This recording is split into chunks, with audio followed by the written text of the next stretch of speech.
All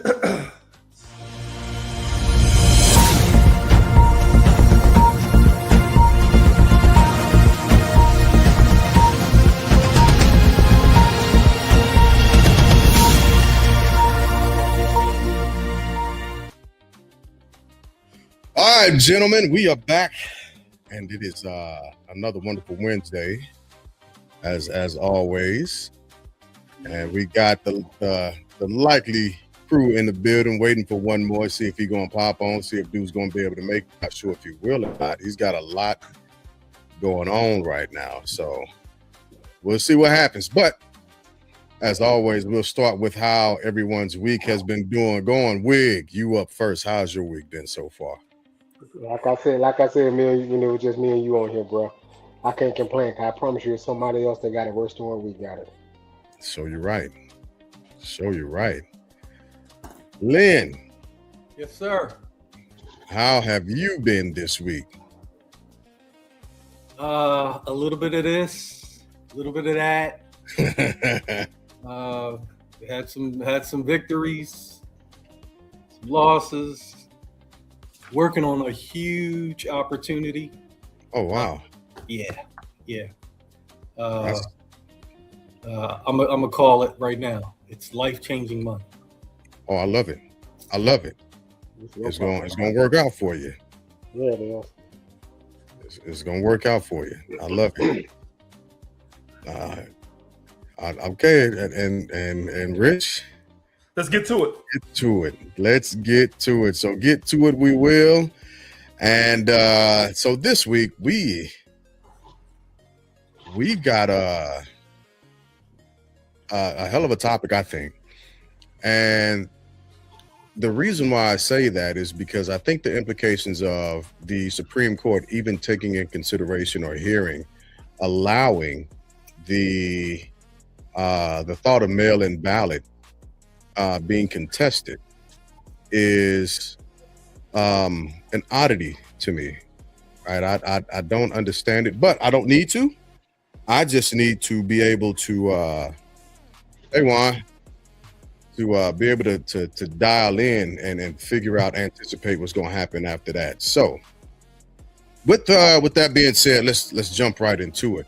Getting into it. So the Supreme Court has been hearing the argument against, I would say, I don't necessarily want to say against so much mail-in ballots. But One thing, there's a couple of different issues. yeah, there are multiple different issues, right? When they can be, when they should be considered valid, when they shouldn't be considered valid. I know Justice Thomas started out by asking the solicitor, and at the beginning of the trial, what is the difference between elected by or elected on, to try and clarify those 2 points. And I'm not sure if they really actually got that as I continued listening to the trial. But that's up for debate. And then as well as, is this going to affect early voting? And if it does, how? Because again, there are other people who were listening into what was being said, and the chuckles or the gestures and the jeers that were made surrounding multiple different types of comments as to maybe coming back and picking up on the actual topic of early voter or early voting. But I guess in general, yes, I thank you for pointing that out, Wanda. The POTUS mailed his ballot in as well. I'm gonna need this La Marie, whoever she is. I'm gonna need her to come on here. I need to see who I need to address tonight. I need to see her face. I don't think you're gonna get Wanda. Or their face or them face. I need to see the face of who this person is. If she want to hop on, she always got the link. She's a co-host of the Thursday night show. So, but just for gits and shiggles, I will post the link in the comments for anybody who want to hop on and give their side. Whoever she is, I need to see the face of this person. So gotcha. Okay. Gotcha. So I'll start off with the simple question, and we'll start in the upper right corner. Hopefully, it's everybody's the same as Wig. So the question that I have is is this a form or the future, or could this be considered voter suppression? Wig, in your opinion, Hey, ask that one more time, Glass. is this a step? Essentially, is this a step forward towards voter suppression? I think so. Okay. I think so because at the end, yeah. If you just asking the question, yes, I think so. This is no different than a poll tax. Okay, so let's go into that a little bit, and then we'll make our way. Well, actually, hold that thought, because I don't want to disregard that. I think that's a very important thing to say. Lynn, where are you at? Is this a form of voter suppression? Are you in agreement with Wig that it's a poll tax? Yeah, if that's the question, it's a hindrance. The ability to mail your ballot in has been part of the election process most of my life. Since I've been a voter, all of my voting life. Because when I turned 18, I was in the Navy. So guess how I voted? Absentee ballot by mail. And so to mess with it is just one of those things that I see one side of the party seesaw, mess with all the time. Just always want to move the rules, move the goalposts, move something, and especially on election day. That's why I always encourage people to vote early, because I think early voting is the equalizer for this poll tax. Okay, so I don't want to move those chains too far. Let me welcome in, before we get over to you, Rich. Let me welcome in a buddy of mine. Known him since I can't even remember which grade we met in anymore, man. It's been decades at this It's point. been forever. Yeah, it has. Mr. J.R. Jackson, who has I'm trying to think of how to say this. I don't want to say it incorrectly, but now I'm curious. Associated with the Young Turks, and also has his own show on YouTube. But JR, let me pause for a second and allow you the space to introduce yourself. That way you can give yourself a quick cameo, if you would. Yeah, how you guys doing? First of all, I'm happy that you continue to have James have the wherewithal and the persistence to go through all the madness and the nonsense that takes me forever to get on anything. But I'm JR. I'm, again, like you said, I do a show on the TYT network. My show is called The Watch List with JR. But every once in a while, when I do something on my own, it's JR rated. But I've been producing, I have been doing podcasting. We were the first online show with YouTube back in 2005 when everything got started. So it's been a minute just of doing that. We started on Sirius XM, but ever since then, I've decided I was able to do more stuff on my own show here. So every day at noon, I do a stream, a watch party stream is what I call it, where we just stream, talk about everything that's going on. I produce, I shoot it, I edit it, I talk on it. But what I really want to always expose is what's going on with our world politically mostly. And I always hope I can talk about something else. But lately, there's not much else to talk about because this is what controls everything in our world. And I know I've seen you, James, on here providing truth, cutting through all the BS. And I love to see it, man. When I saw you pop up doing this stuff, I was excited because I was like, man, I ain't seen my man James or spoken to you in so long. But I'm glad that there's folks that know what's happening and are willing to step out and talk about it. It's a good thing to see. Absolutely. So thank you for hopping on, man. Absolutely appreciate it. And so right now, tonight we were talking about the mail-in ballots that have been debated, as it were, if that's what you want to call it, in front of the Supreme Court, with the justices actually pushing out different questions. And some of those questions have been direct. Some of those questions have been on the opposite side of where counsel has decided to be. and some unfortunately have been in line with. So the first question that we started with, and I'll swing back around to Richard. Essentially, the question is this voter suppression? And a poll tax is already mentioned, as well as what you called in when you hopped in here, the mention of early voting. And I wanted to pause on those two topics just to get the basic question, essentially. Again, going over to you, Rich, is this voter suppression a form of?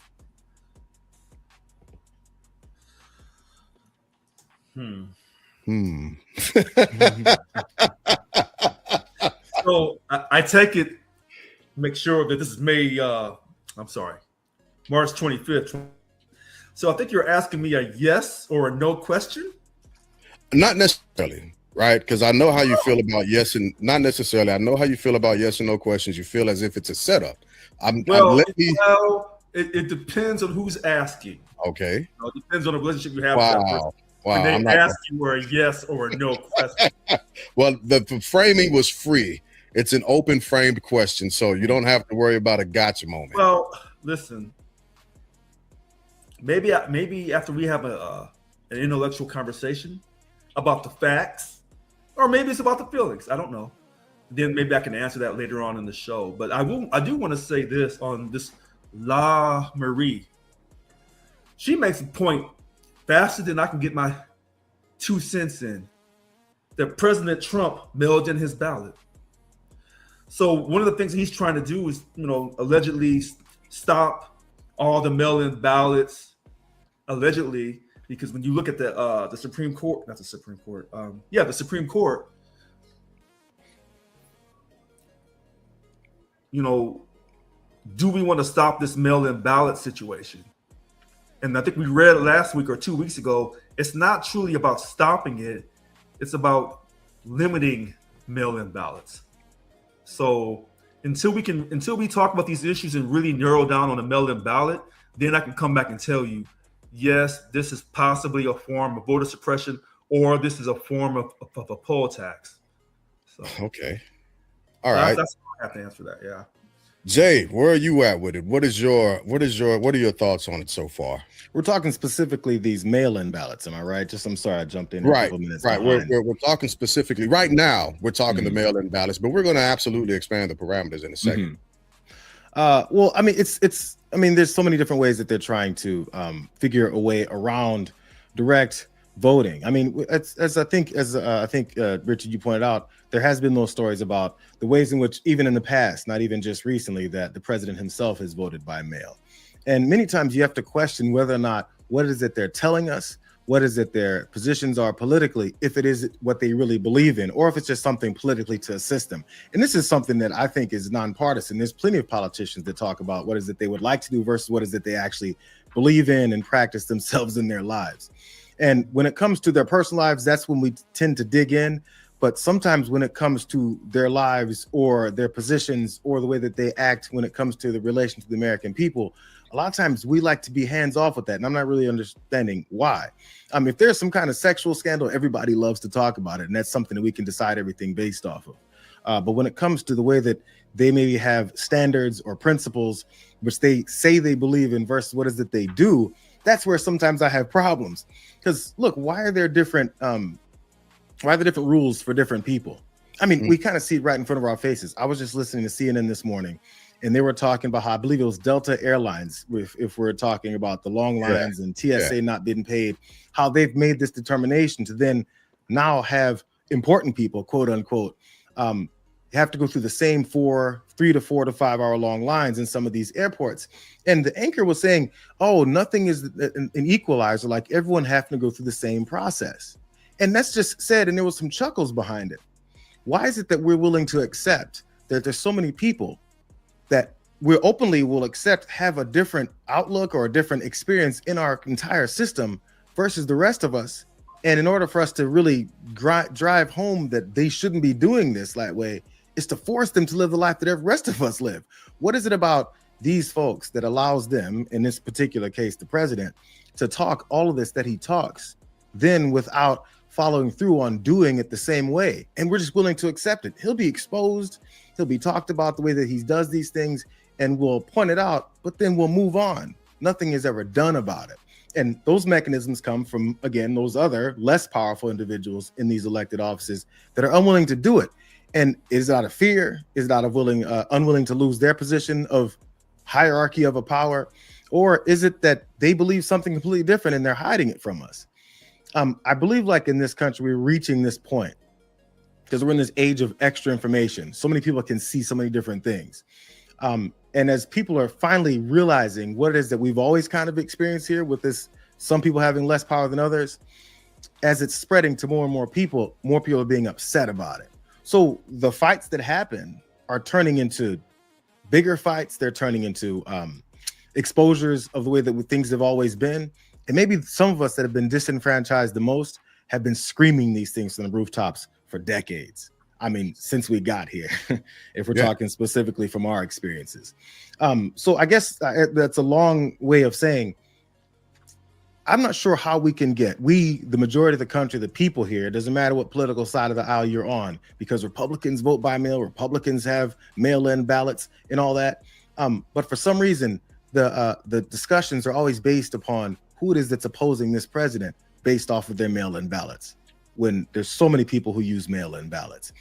So I guess, again, one more time, the short answer is, yeah, it's a way of disenfranchising voters still in the same place.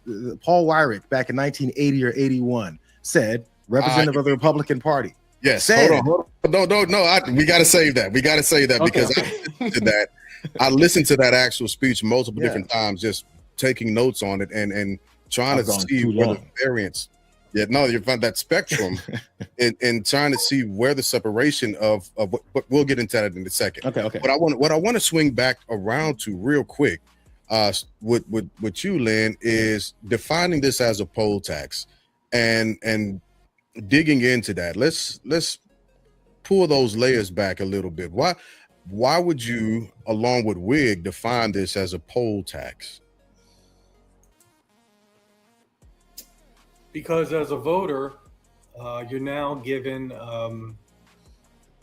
more guardrails, more restrictions, and more levels of difficulty in order to exercise your right to vote in a presidential election.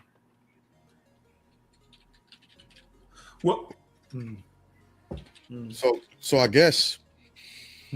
So because there's another way of looking at that, right? And one of the things that was mentioned already is the hurdles that our culture has always had to face in getting to the polls in general, right? Now, as it would stand, we still face hurdles, whether it be being in line at a certain time, making sure you don't pass out from dehydration, thirst, or getting arrested for giving people water or sustenance while in line.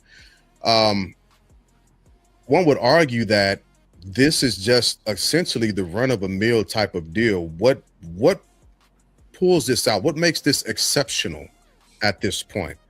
Why is this an exceptional thing? Just because, again, our Constitution is umpteen hundred years old at this point. There needs to be revisions. There needs to be some changes taking place, and I think we can all agree to that. So where do you start it? And is this the wrong place to start it? Right? So Wig, I'll let you dig in on that a little bit. Or if you want to swing back and pick back up on that, Lynn, by all means. No. Let me go second or third on that one. That was a lot. Okay, James, I have no problem staying on it. You know, when you see a situation where the rules change while the game is being played, that's always suspect, in my opinion. You know, when you start out with this president, you were able to mail in your ballot. You were able to go and adhere to whatever the rules for that particular state are.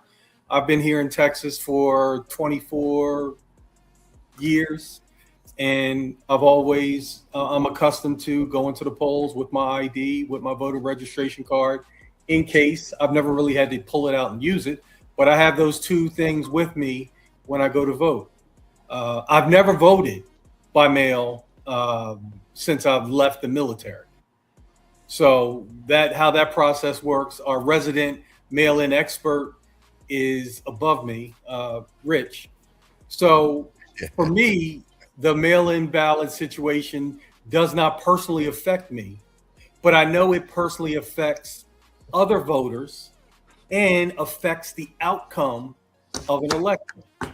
And to change the rules in the midst of while we're pulling into the midterm train station, to me is just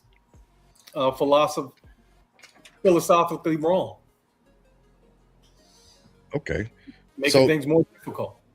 Yeah, I'll kick that over to you, Jay. Where are you at? Because you look like you were about to posture and say something about it. Well, I think it just exposes again the what the intentions are. If you're objective, and I hadn't looked through everything that many of the justices on the Supreme Court had said about what they're, so far what they had been discussing on Monday. But what it does is it exposes the intent behind it. So if you're actually looking to improve our election systems, first you have to identify where the problems are. And many of the problems that have been identified aren't actually problems. The level of voter fraud that's happening is at such a minute level. It's not something that has decided previous elections. It's not something that has been questioned. That is before, someone lost and then didn't want to accept that loss. So it has to be based, at least in something that we all agree on, is based in our reality. And it's honestly, it's the struggle that we're having when it comes to all kinds of topics now lately politically. What is it that we're looking at? Is it the same thing that the rest of us are looking at? Is the reality what it is that we're looking to tackle? So if we're looking to tackle a problem, we should be able to collectively do it together if our objective is to get more people to vote, which would honestly allow our republic, our election systems, and the people to have as much of a voice as possible. But that's not, in my opinion, that's not what many of these people want, is for, the majority of the country to be represented in our election systems. And that goes back to what I was about to go to that I don't think I should go to right now. Wait a minute. Hold on a second. I want to go back to what you said, JR, about the votes and how things how people are being treated differently. I didn't hear you bring up the Electoral College. Because when we talk about how great this country is, and we have a democratic society, but the Electoral College eliminates the majority vote of the people. That's the first problem. Mm-hmm. So this country was always based on treating people differently, which maybe you and I would agree, depending on how your family got here, your descendants, your ancestors got here. Mm-hmm. That's the first thing. Second thing, you talk about, you hear about the different justices talking. So here's Justice Alito. Yeah. And this is not really aimed at you, JR. This is aimed at somebody else who didn't make it tonight. So Justice Alito says, real prospect of fraud. We don't have election day anymore. We have election month or we have election months, he said. Confidence in election outcomes can be seriously undermined if the apparent outcome of the election on the day after the polls close is radically flipped by the acceptance of a big stash of ballots that flip the election. Now, that's just one quote by one justice from Monday, I believe. Mm-hmm. Another one said, Justice Gorsuch, and mind you, everyone, that these are conservative justices, asked repeatedly about the possibility that male voters might recall their votes after Election Day so as to change the outcome.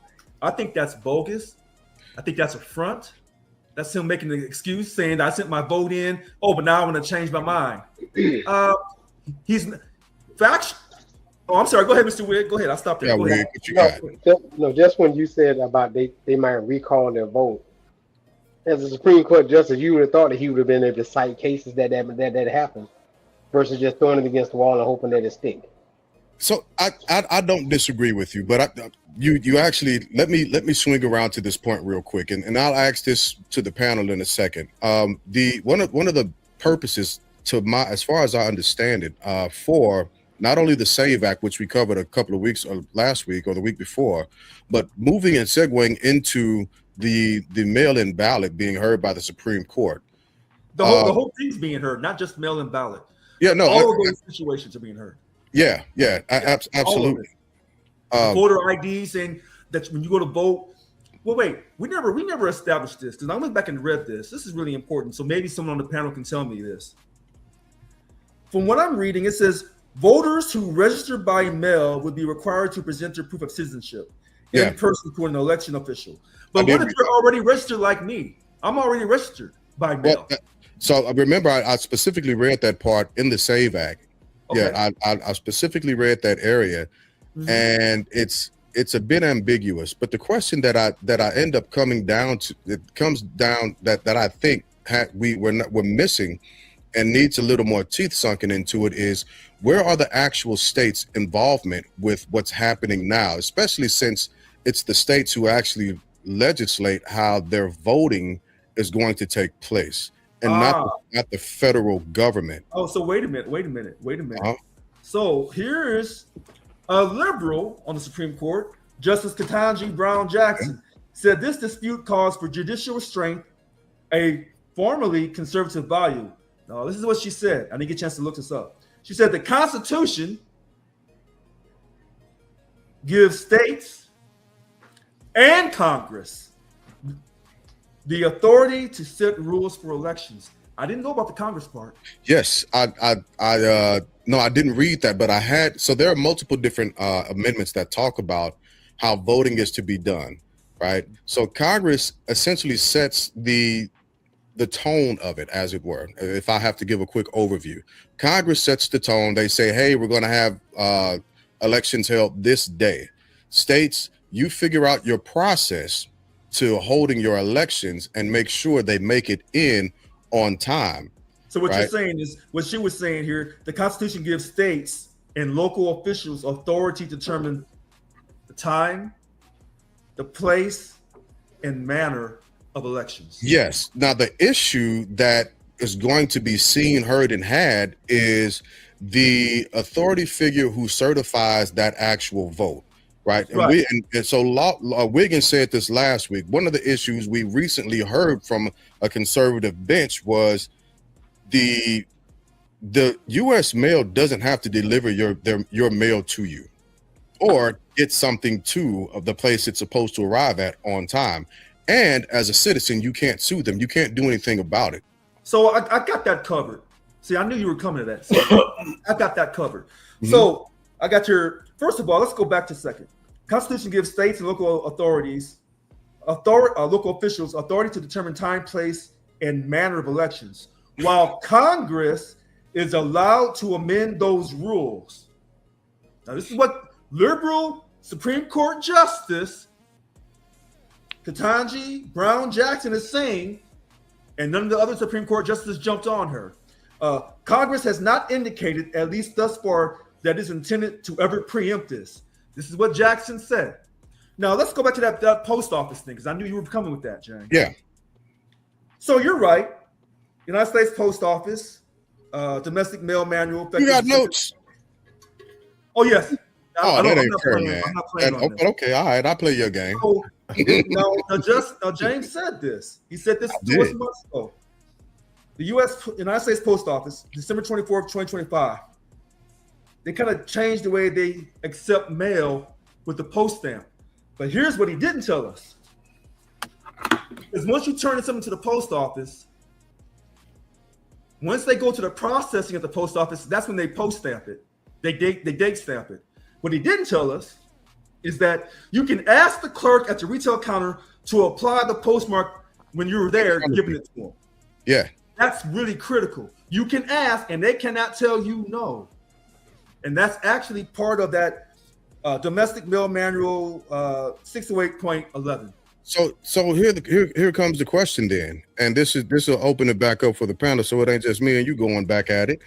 Okay, is that going to help anything, any part of the situation? So you can get it stamped right ahead of time, but what's being said in Supreme Court right now, essentially, is what's being called into question is when it's actually certified, or should it be counted after a specific time? Right, just because you got it stamped, if it doesn't arrive to the proper clerk at a specific time, by the date or on the date when the incumbents are supposed to be elected, is it to be counted anytime after? If you take your mail ballot to the post office on the election date and you ask that clerk to post stamp it, It gets marked that date, it gets counted, regardless of when it was processed. Now, in the state of California, the state that this is not my home state, this is where I reside in. We go righteously 7 days. 7 days to create Earth, 7 days to take Earth out of here. 7 days. Now, the state of Mississippi, ironically, the same people who are fighting to uphold this in Mississippi, the mail-in ballots, they go 14 days past Election Day to count that ballot, as long as it was mailed on Election Day. So, again, like Lynn said a couple times in the last few podcasts, how important is this to you? How important is you honoring the legacy, if there is a legacy for your ancestors, about voting in this country? If you feel like they're trying to apply a poll tax, okay, I can respect that. But after all that is said and done, are you still voting? Since they started talking this over a year ago, did you make sure you had your certified birth certificate? Because some of you tell me, you can't afford a passport. Did you make sure you got the new driver's license, real ID, so they can track your every move? Did you do that? Because if you got a real ID, you had to use a birth certificate to get a real ID driver's license. So this whole year's been going through. Instead of arguing, did you try to get your birth certificate by contacting your state Bureau of Vital Statistics? Did you do that? So I hear what you're saying, and I let everybody else hop into, but I don't think that this should be directly put on the voter, right? Okay. Because that's not a fair thing to do, right? Okay. If you look at the SAVE Act, there's a provision in it that says that the states would have to conform to the actual act 30 days after it has been essentially placed into law. Right. Jay, do you have your currently, do you have your birth certificate? I do. Lynn, do you have yours? Yes, sir. Richard, do you have yours? I got 2 or 3. Wig, do you have yours? I'm but I'm not. No, I believe you. Say again, Wig. Yeah, I got mine. And so for every one of us that actually has our birth certificate, how many people don't? How many of us know someone who does not have real ID, birth certificate, any of these 3, passport, any of those documents? Do you know anyone that does not? Allegedly, I didn't check the source. Allegedly, Black folks 30 and under, half of them don't have any of this. Allegedly. Where that's based in. I'm not asking for like sources because it's hard to have everything. I know you got your notes, but like I know it's hard for like on the fly for things. But like based on who, like where those statistics necessarily coming from? Is this like word of mouth? Is one of those things where it's like they poll people and ask them.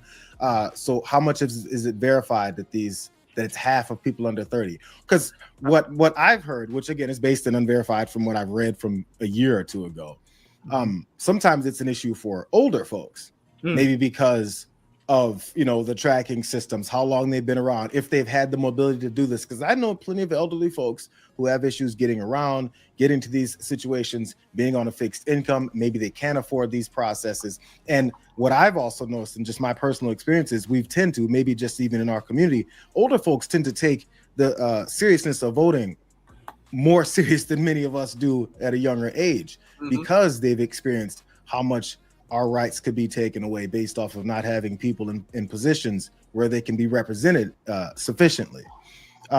So many times we may hear from our elders about how important it is, and many of us at younger ages, and I know all of us aren't necessarily young. I mean, I'm guessing based off of the gray beards that we've all got. I mean, some of us got that we're kind of in the mid-range here. So sometimes there's these separations, and I say this even when it comes to, like, say, internet usage. We always make fun of and talk about the older folks maybe don't know how to use an email, even as simple as that, or even go on social media. But we find out sometimes younger folks have the same issue, but for different reasons with how to access things. Maybe because they don't care as much. They don't see the severity of how much they need to be represented in their country through their vote. And maybe that's waking up to a degree. Maybe they get people to come and educate them on this or generate some kind of excitement behind it. But the hard thing is to then assume everybody has the time, money, transportation, and ability to get many of these things. So again, it goes back to my original point. What's our objective? Is our objective to fix any of our problems, or is our objective to make it harder for some people? And maybe that's where the conversations and disagreements come in, because then we start to question many of the people in power who maybe put together some of this legislation or laws in place, what their objective is in making these decisions. Do they want to disenfranchise more people? Or do we just trust their intentions based off of people that we just don't know? Well, hold on, Rich. Hold on. Get 1 second, Lynn. I need you to jump in there, because this was one of the points that you had talked about a couple of weeks ago. You asked a very similar question about this very thing. So if you could just refresh us on what you actually said during that time. I believe you're referencing my comment about Black people have ID. Yeah. And just like Jair just asked the question, how many people do you know who do not have ID? I don't know anybody that I would have to do some serious research, some canvassing, and a whole bunch of things. We have ID. Now, what we're not doing, enough of us, is exercising our right to vote. I agree. For whatever reason. But making ID a requirement, I don't see that as a hindrance or suppression or what's the other word, a poll tax. I see that as making sure that the system is done in a process with integrity. So that takes the voter fraud argument, which Jair said, and I agree, the amount of voter fraud that occurs is microscopic. Yeah. But you can, you can just say anything you want. Like the stupid thing, like the Democrats are going to let all these illegal people into the country. Yeah. These illegal people can go and vote for a Democrat. And when you know the rules, illegals cannot vote because of the way the system is currently set up. Lynn, you can't get registered to vote, Lynn, unless you are properly documented. Lynn. Yes. I'm going to agree with just about everything you said up to that last part. What part? The statement about people who are not here in the country legally not being able to vote. And I wish I was talking to my friend from DMV. Here in the state of California, it's very interesting. Because here in the state of California, if you somehow get a driver's license, they automatically send you a voter registration. Right. But is it a real ID? Since they went to the real ID, I am not sure. I'm sure that someone who is here illegally cannot get a real ID. That was the whole purpose of that process. So, and you know what? You're probably right. So listen, can someone here illegally get a driving privilege in the United States? Yes. Write that down. But that's not enough to get registered to vote in a presidential election. So right. what President Trump, and I'm not trying to defend President Trump on this, I think this is garbage. Prior to having to get a real ID in the state of California, if you got a driver's license, they were automatically sending you a voter's registration. Now, when they send it to you automatically, did that guarantee you that they was going to pass you? Did they do any checks? They were supposed to be doing checks to make sure that giving you the driver's, because you got the driver's license, allowing you to register to vote, they had to make sure that you were a U.S. citizen. They should have been doing that. Can I guarantee you that was happening? No, I cannot. Okay. And because California is such a huge state in regards to electoral votes, and President Trump accuses California trying to destroy the country, a lot of this that he's aiming at is aimed at California. Well, yeah, because Newsom is giving it back to him the same way he gives it to everybody else, and he can't take it. And that's fine, because makes shit on himself a little bit. Yeah, so that's all I got to say. I'm done there. So let me read this, Wig, and then we'll jump over to you. I pulled this up, and this is the AI overview of what we're talking about. It says approximately 3.8 million voting age American citizens, about 2%, lack any form of citizenship documentation, such as a birth certificate or passport. Furthermore, roughly 21.3 million U.S. adults cannot readily access these documents, with younger adults The age was that specifically is 18 through 29, and people of color facing higher rates of lacking identification. And then it goes through key findings of birth certificate ID access. Voting age, about 9.1% of American adult citizens, or 21.3 million people, do not have a birth certificate, passport, or naturalization certificate easily available.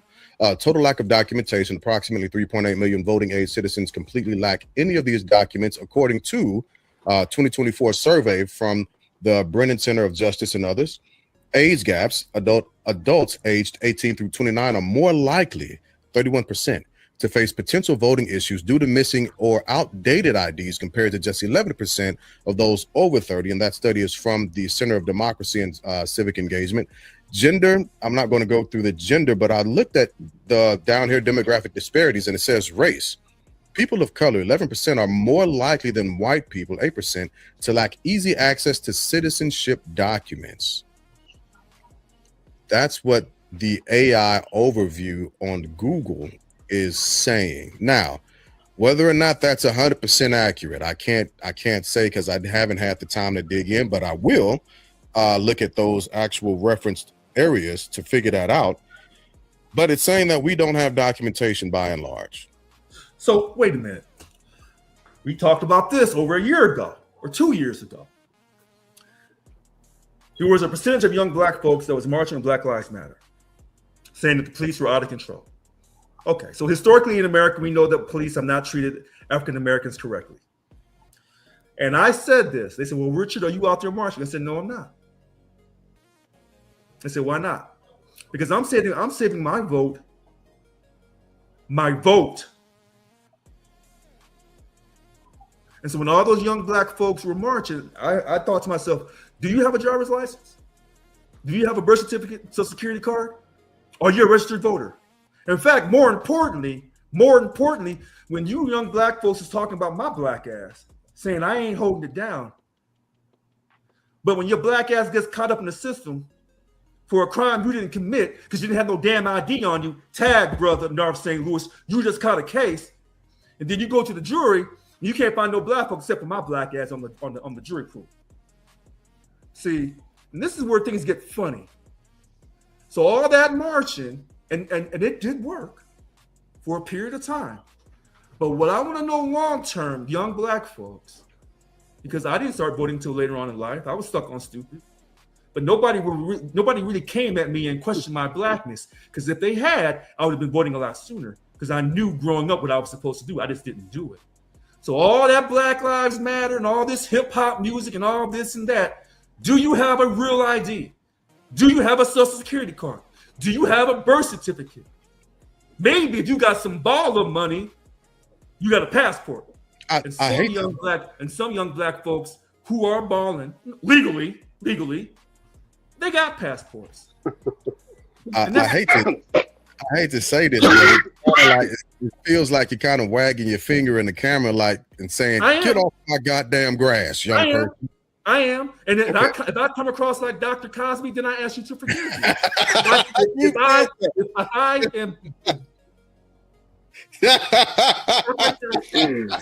Look, you don't want to come across like Dr. Cosby.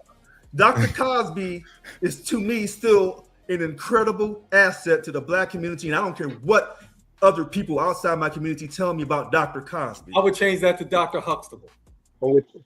I stand by Dr. Wait a minute, hold on a second. If somebody came out to me tomorrow and said, "Well, JR, he stabbed 1,000 white folks out there in the street," you know what I'm gonna say? I'm gonna say, "Well, the JR Jackson that I met, if he had to stab 1,000 white people on the street, he would have to defend himself. He was probably acting very reasonable." I don't know all the evidence yet because I'm part of the jury pool. So let me hear the evidence. We got to get him out. This is how you check black folks. You talk about, "Oh, I'm black and I'm down and my pants is sagging and I don't need no education and blah blah blah blah blah blah blah blah blah blah blah blah blah blah blah." I don't hear all that. What I want to know is when it's time to go to that courtroom, is your ass in that jury pool? What I want to know is, did you vote? I don't care if you voted for a Democrat or a Republican or an alien that came down last night. You was kicking it at the club, having a few drinks. Did your black ass vote? That's bad. When white folks look at you, now I'm just gonna say, when white folks look at you and you talking all that stuff, they have a very funny way at the bar or in the work environment to ask you, did you vote? No, I ain't really read all that. And they smile. Richard, do you do community outreach? I'm just asking for the sake of, like, in these situations, what interactions have you had with younger Black folks that come at you sideways? When you're in the barbershop, because we never really get to that conversation because we're stuck on the conversation of how do you interact with these people.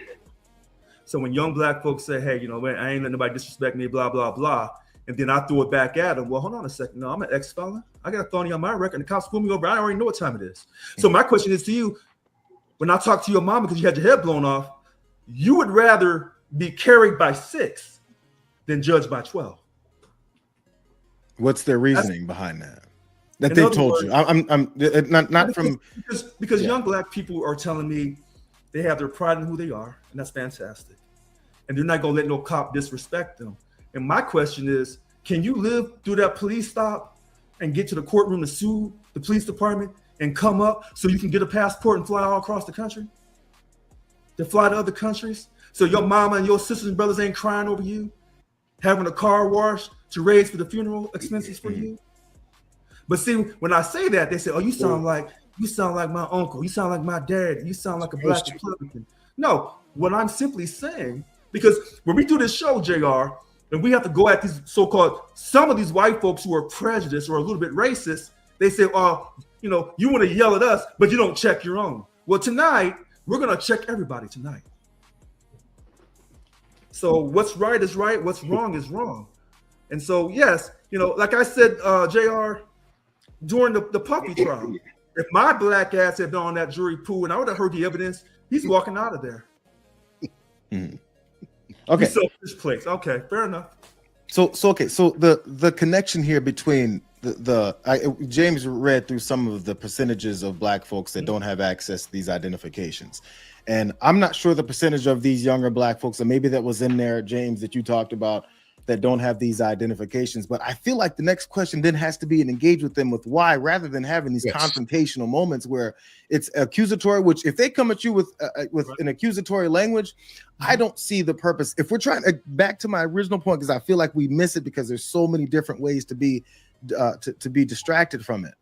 What is it we would like to get done here? Do we want them to vote, or do we want to tell them that we have it better and more figured out than they do? Because I feel you, Richard. In the first presidential election that I was old enough to vote in 2000, I didn't vote in it because I had the mindset of they're all the same, right? Yeah. And once I started studying and looking into what is that's happening, it's very nuanced.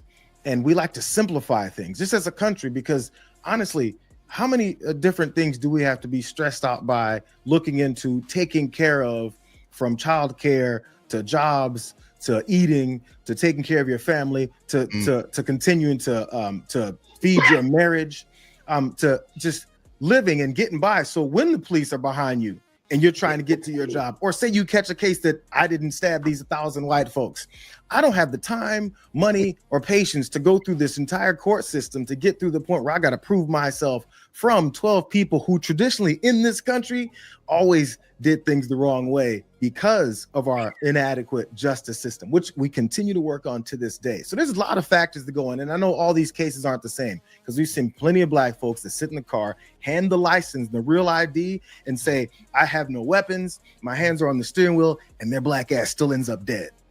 So we still have these situations that happen. Philando Castile in Minnesota. You talking about that particular isolated case? That's and it's not the only one. Okay. So I agree with you on that. Yeah. And so if I'm just, even the family of Philando Castile, that's my only brother, and I'm never gonna get over that. So when the money is raised at the car wash, or when moms and sisters are crying over it, they're still crying right now over it. I don't see them having any reason to trust this system, that is, until it starts catering to them the way that it catered against them.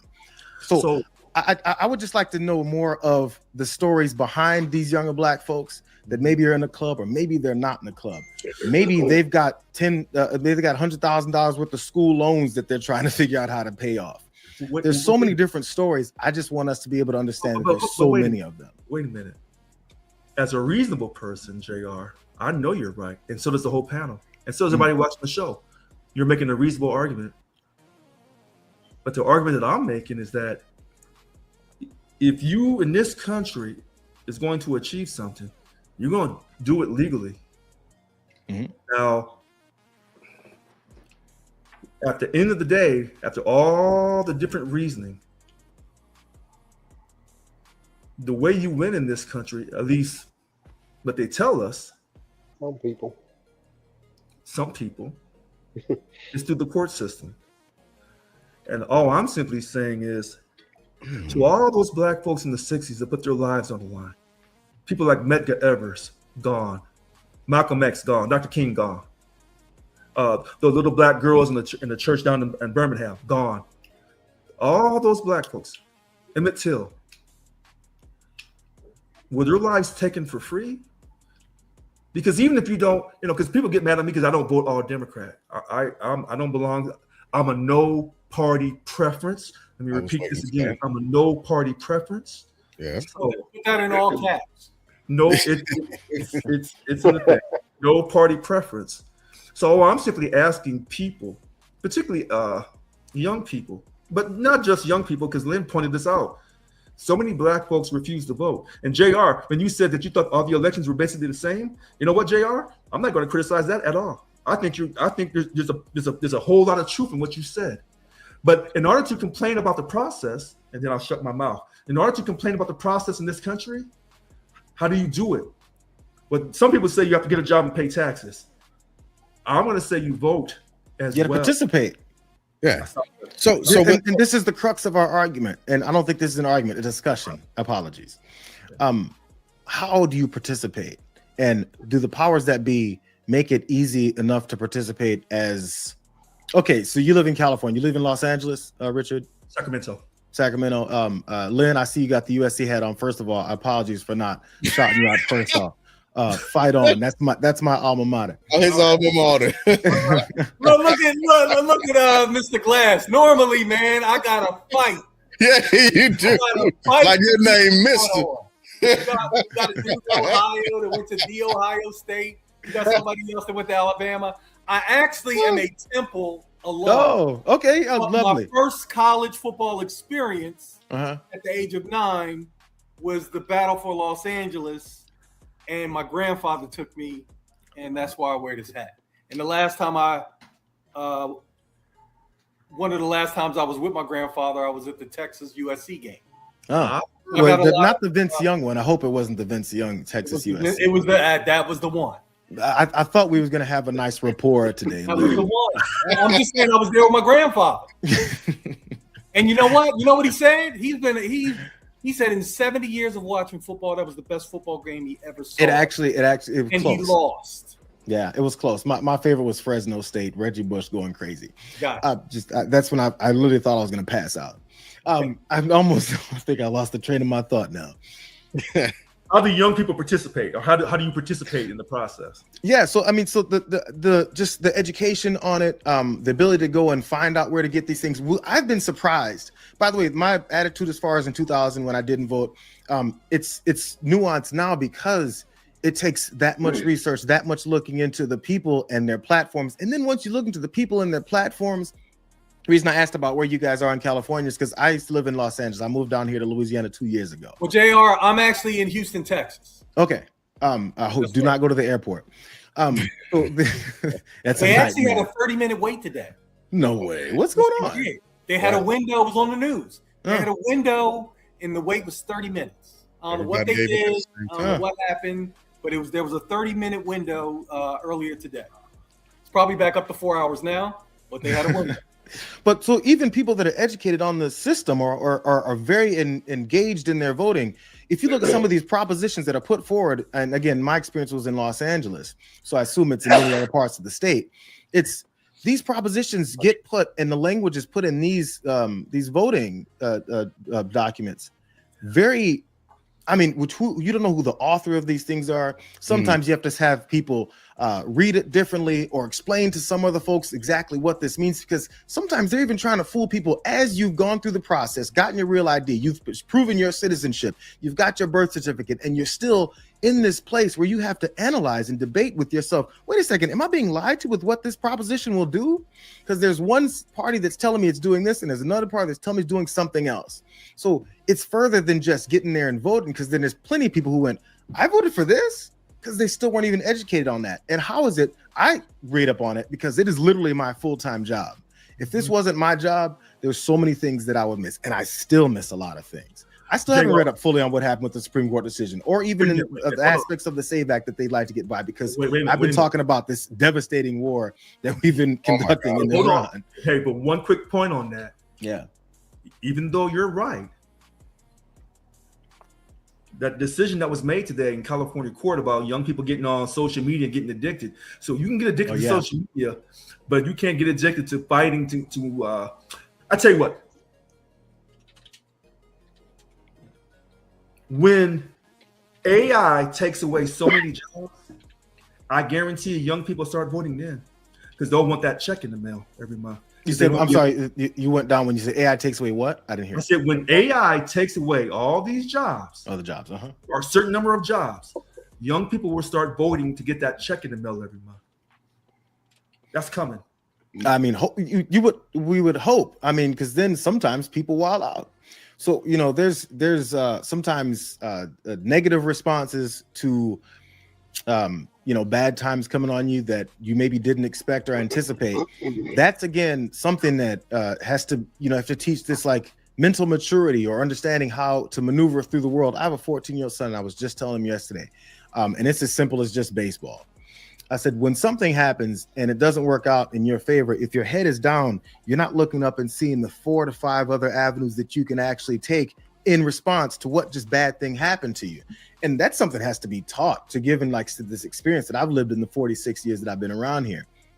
And everybody doesn't have the, I guess, the resources to get this type of education, to know even just how to emotionally navigate this world, which, as you mentioned, that, you know, the social media decision that was made today.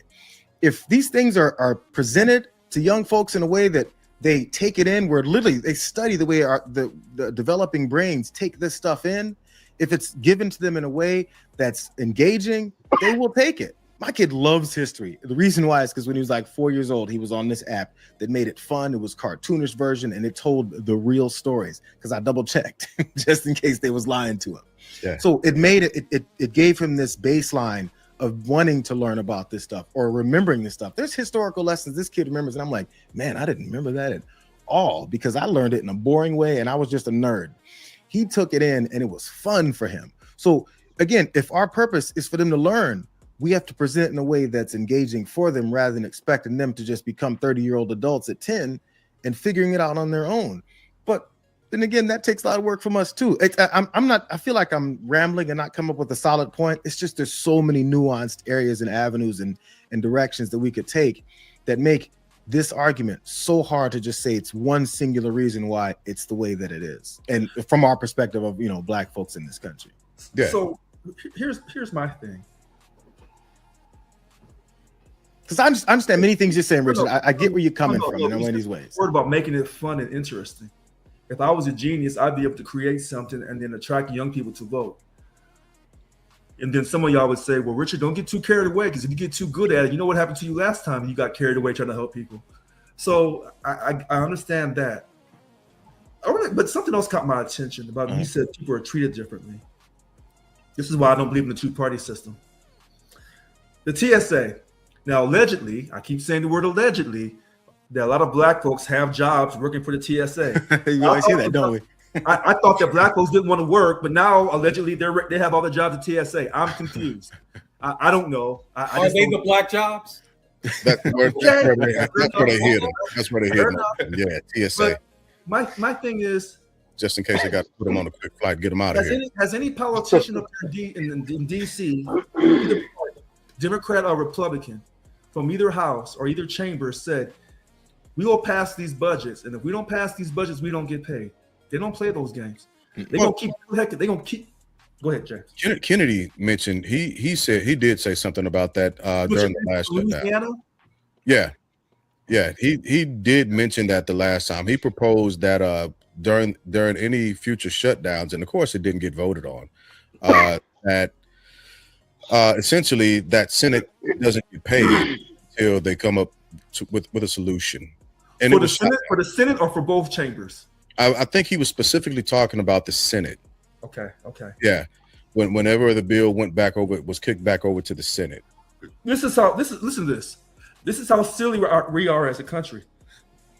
You work for the federal government, for the number one country on earth, the leader of the free world, and they can't pass a budget, so they can't pay you, but they still collect their check. It sounds like you being pimped out. Well, I don't even want to go to the point of not paying just the American people, but I'll pivot just a little bit and say not only are things shut down for the average American, there's another ask for another $200 billion, right?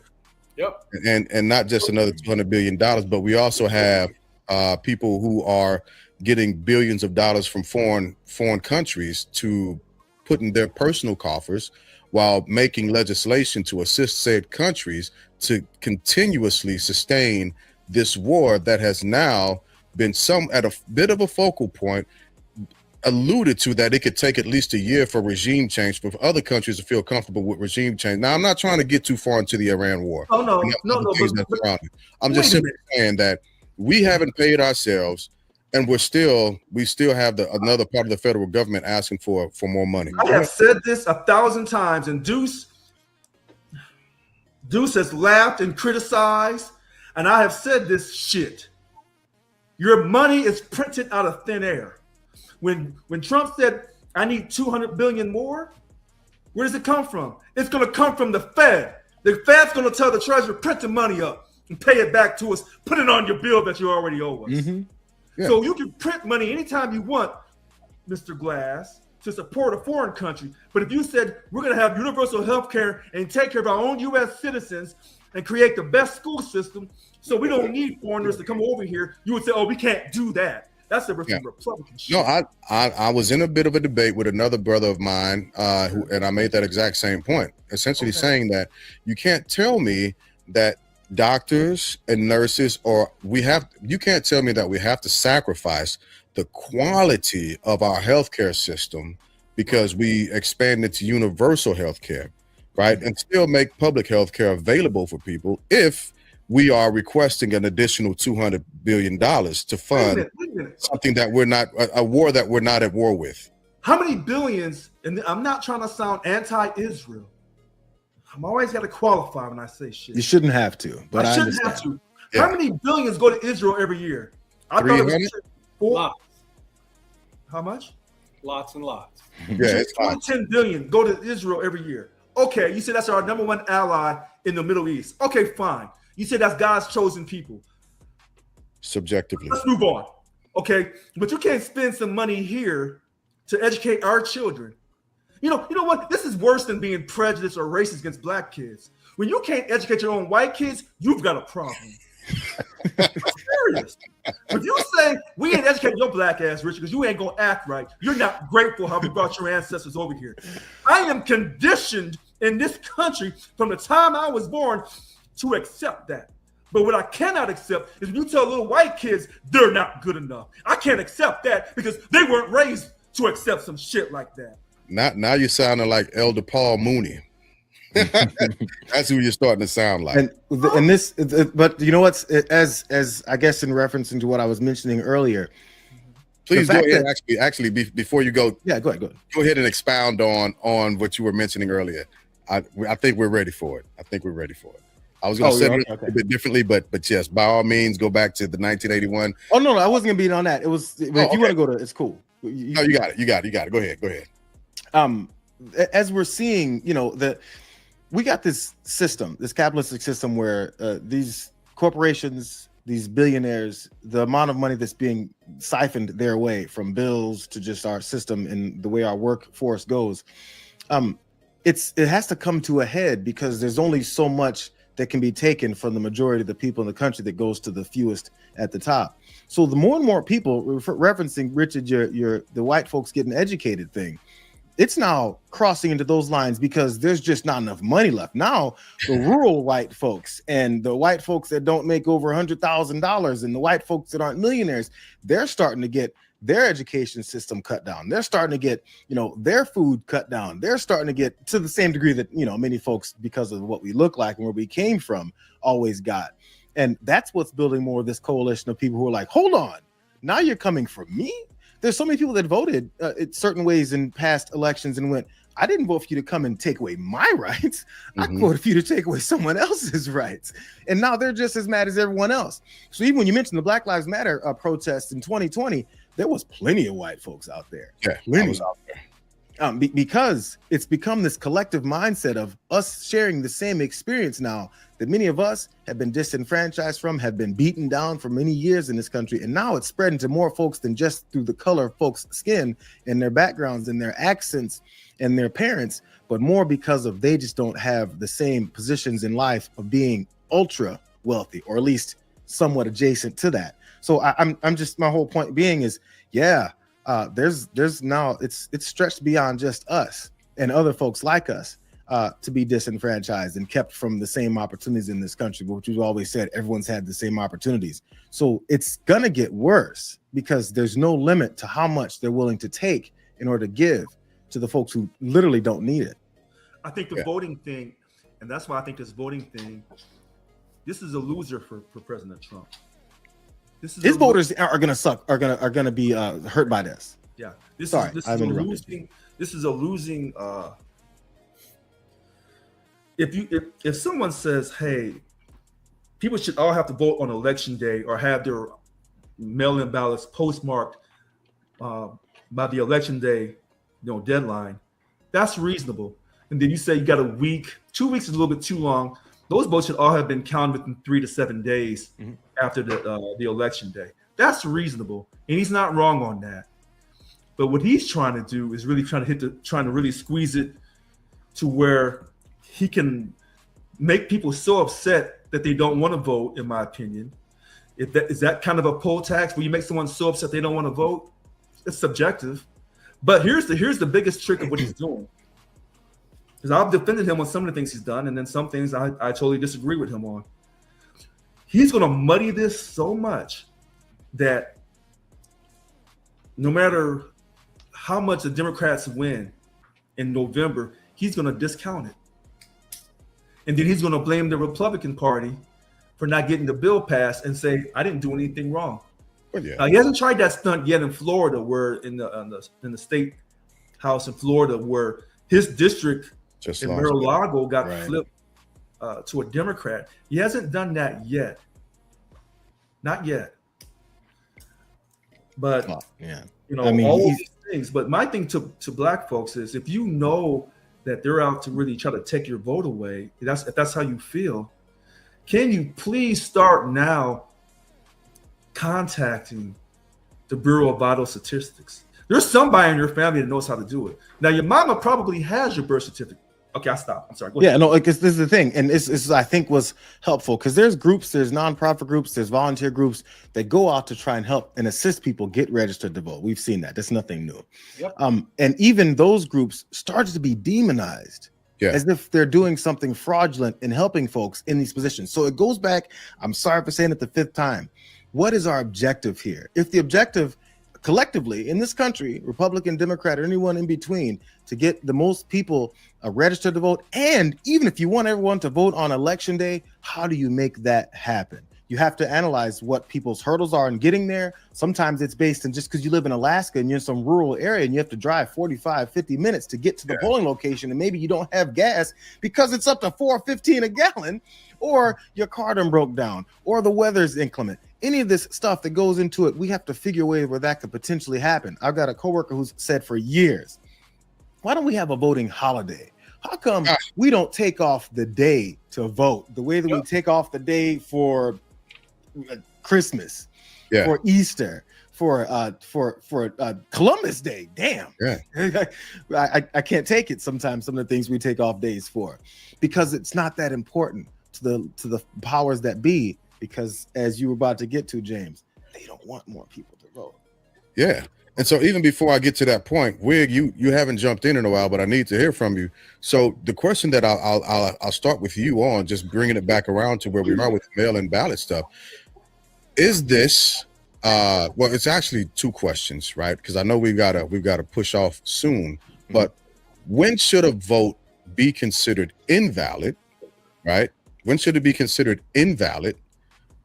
That's the first question. And the second question is all of this that's happening, because to me, politics is nothing more than another theater of performance, unfortunately, in a lot of different ways.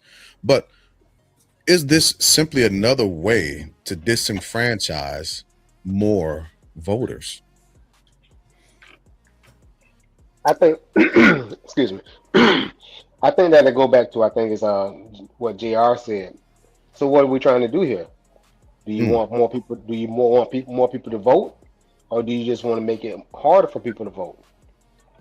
Only they know what they're trying to do. Because at the end of the day, if you really wanted to fix it, you could say, okay, like my man just said, if you could take St. Patty's Day. Why, if this day is so, this day, Cinco what de I want to Mayo.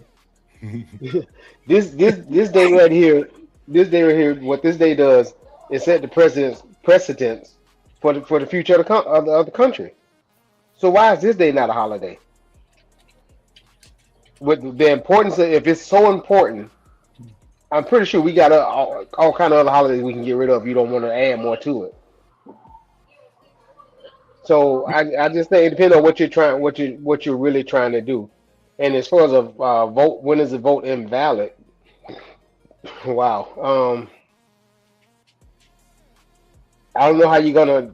I don't know how you're really gonna do that one right there, because I don't know too many people that sign their signature the same way every time. Okay. Well, whatever determining factors would cause you, say it's 5 days, say it's a week, say it's 2 days, whatever people can analyze and look into, say the normal processes people may go through to go to it, whatever that determination may be, the next step I feel like would be is put in a system and an infrastructure in place where we can live up to that. Say it's 3 days. And if we determine 3 days is a good a number, then how do we make sure that states, local voting locations can live up to that people can have that opportunity to be within those barriers? Because of course there'll be people that don't live up to it no matter what. There's always going to be someone who's, maybe they're a procrastinator, maybe they forgot, maybe they, an emergency happened, whatever reason. I feel like as long as it's easy enough, and then give them a way to live within that time frame, that's all we can do. Have we done that yet though? I feel everything's done so arbitrarily, like, oh, you know what happens? It's been this long and that means it's fraudulent. Based on what? Give me some evidence, please, because we don't do things based in evidence anymore. We do it based in opinion and arguments and anger and accusatory language over what the other person is trying to do to destroy this country. And that's not real. That's your opinion, man. Well, one quick thing. Sheriff Bianco here down in Riverside, I think it's Riverside, they've seized some ballots in the 2025 Prop 50 special election about the redistricting here in California. So he's claiming election fraud. But I want to go back to what you said about, establishing the rules for a federal election. Now, when I said this years ago, all the Republicans jumped on me. I said, when you vote for the House or the Senate or the president, there should be a federal standard for every state, the same federal standard. And they said, no, because you're violating the Constitution. The states can decide the time. How we do it. Ironically, this individual, President Trump, is being a hypocrite to the Republican Party because he's trying to nationalize federal voting. You're listen to this. You are trampling on state rights. But see, this is why some black folks say that some white people are racist and full of it, and they speak with a forked tongue. Some. You are trampling on state rights. Because trust and believe, if Obama was talking about doing a federal standard, right? Yeah. It's a joke. It's a joke. So when I tell people on here, I look at each issue, and I don't always go with the Democratic side. I don't always go with the Republican side. But on this particular issue, I think overall, the Democrats are right. Overall. So, Okay. But unfortunately, if you ask me to predict what the Supreme Court is going to do, they're going to say, you know what, JR? They're going to give you what you want. They're going to say, if that mail-in ballot is not postmarked by the post office on election day, and it's not, you cast it on election day in the mail-in, and so you ask the postman to postmark it. If that thing's not counted within 7 days, it's not counting. They're gonna shut that down. And they're gonna be no more 2 or 3 weeks or 2 or 3 months. No, they're gonna have that election results done within a day or 3 days, like you said, JR, on that issue. And the question after say they shut that down, will they then allow communication to be put forward that that's the way it'll work? I mean, the other part of what gets people disenfranchised is purposeful misdirection and misguided language about even what election day is. Forget mail-in voting, forget counting ballots a week late. There are political figures and there are political movements that literally target certain people in certain areas that they know won't vote in their direction, and make sure and try to misguide their mindset of when this is even happening. So if there's language about how long you have or the hurdles you have to jump to get to it, they'll make sure you don't get that information. Oh yeah. Well, no, because James said it in that bill, the states have 30 days to implement it. Yeah, that's the rule. But how do people get that information? Say they're not connected to all this information the way that, like I said. Oh no, when the Supreme Court when they make this ruling, and allegedly this ruling is going to come out June. Okay, June.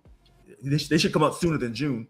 But when they come out in June with it, the states have 30 days because the general election is in November. So you got the wheel and deal, and then you got to communicate to the federal government because Trump's going to be watching the state of California and any other blue state that he's trying to slow down to make sure the way you implement it is being implemented the way the Supreme Court laid the foundation down to do that. Now, I believe that's going to happen on that issue. That's going to happen. But let me remind everybody that just because the Supreme Court makes a ruling on something, it doesn't mean that that's the final say, because Congress has the ability to actually legislate that ruling, and they can actually come out with new legislation to overrule what the Supreme Court has actually said. That would be I don't disagree with you that they won't take the time to do it, because right? both houses can't agree. Exactly, and it'll be another shutdown and a stun and a formative measure, and somebody ain't getting paid again. Somebody kid's gonna be hungry. But let me slide this down to Lynn and ask you the same two questions. When should a vote be considered invalid, and is this more of the same to disenfranchise more voters? All right, I'll take the second part first. Okay. I wouldn't use the word disenfranchise as much as I would use the word discourage. Because as we've all talked about it, if you care about voting, you're going to find a way to get it done. You're going to make that a priority, and you're going to get whatever it is you need to get in your particular state in order to vote early or on election day or by mail, because I don't think mail is being totally taken away. So if there's a way for you to play the mail-in voting game, you need to figure out those rules. As JR was talking about, a lot of times we don't participate in games that we don't understand. So, and unfortunately, we don't take the time to understand and know the rules so we can play the game successfully. So if I were doing community outreach, my soapbox would be line everything up on election season to vote early. Because here in Texas, voting early, you can vote anywhere at any polling place. It's like 90 places, but on election day, I got one choice. So if it's something that you care about, you make it a priority. I thought I came up with the quote, "What you care about gets done," but it was actually Drucker because I looked it up. Who said it? Because I've been saying that most of my life. Because I believe it. What you care about gets done. Lynn, I think you should take that. That's we'll rewrite history. I wouldn't have known the difference. I'd have been like, hey, listen, Lynn said so. Lynn said it first. And give me the first part of the question again, because I want to make sure I answer that. And so the first question was, when should a vote be considered invalid? So you're talking about a mail-in vote that was properly postmarked when it arrives. Yeah, I would say a week. Okay, and the reason why I'm asking this, take a week. Let's take the time to get it right, so then we don't have to have this fraud conversation. Right? Because if you do it in 3 days, you can have one side saying that wasn't enough time. I agree with Richard. In Mississippi, 2 weeks, it's too long, because that's not efficient or effective.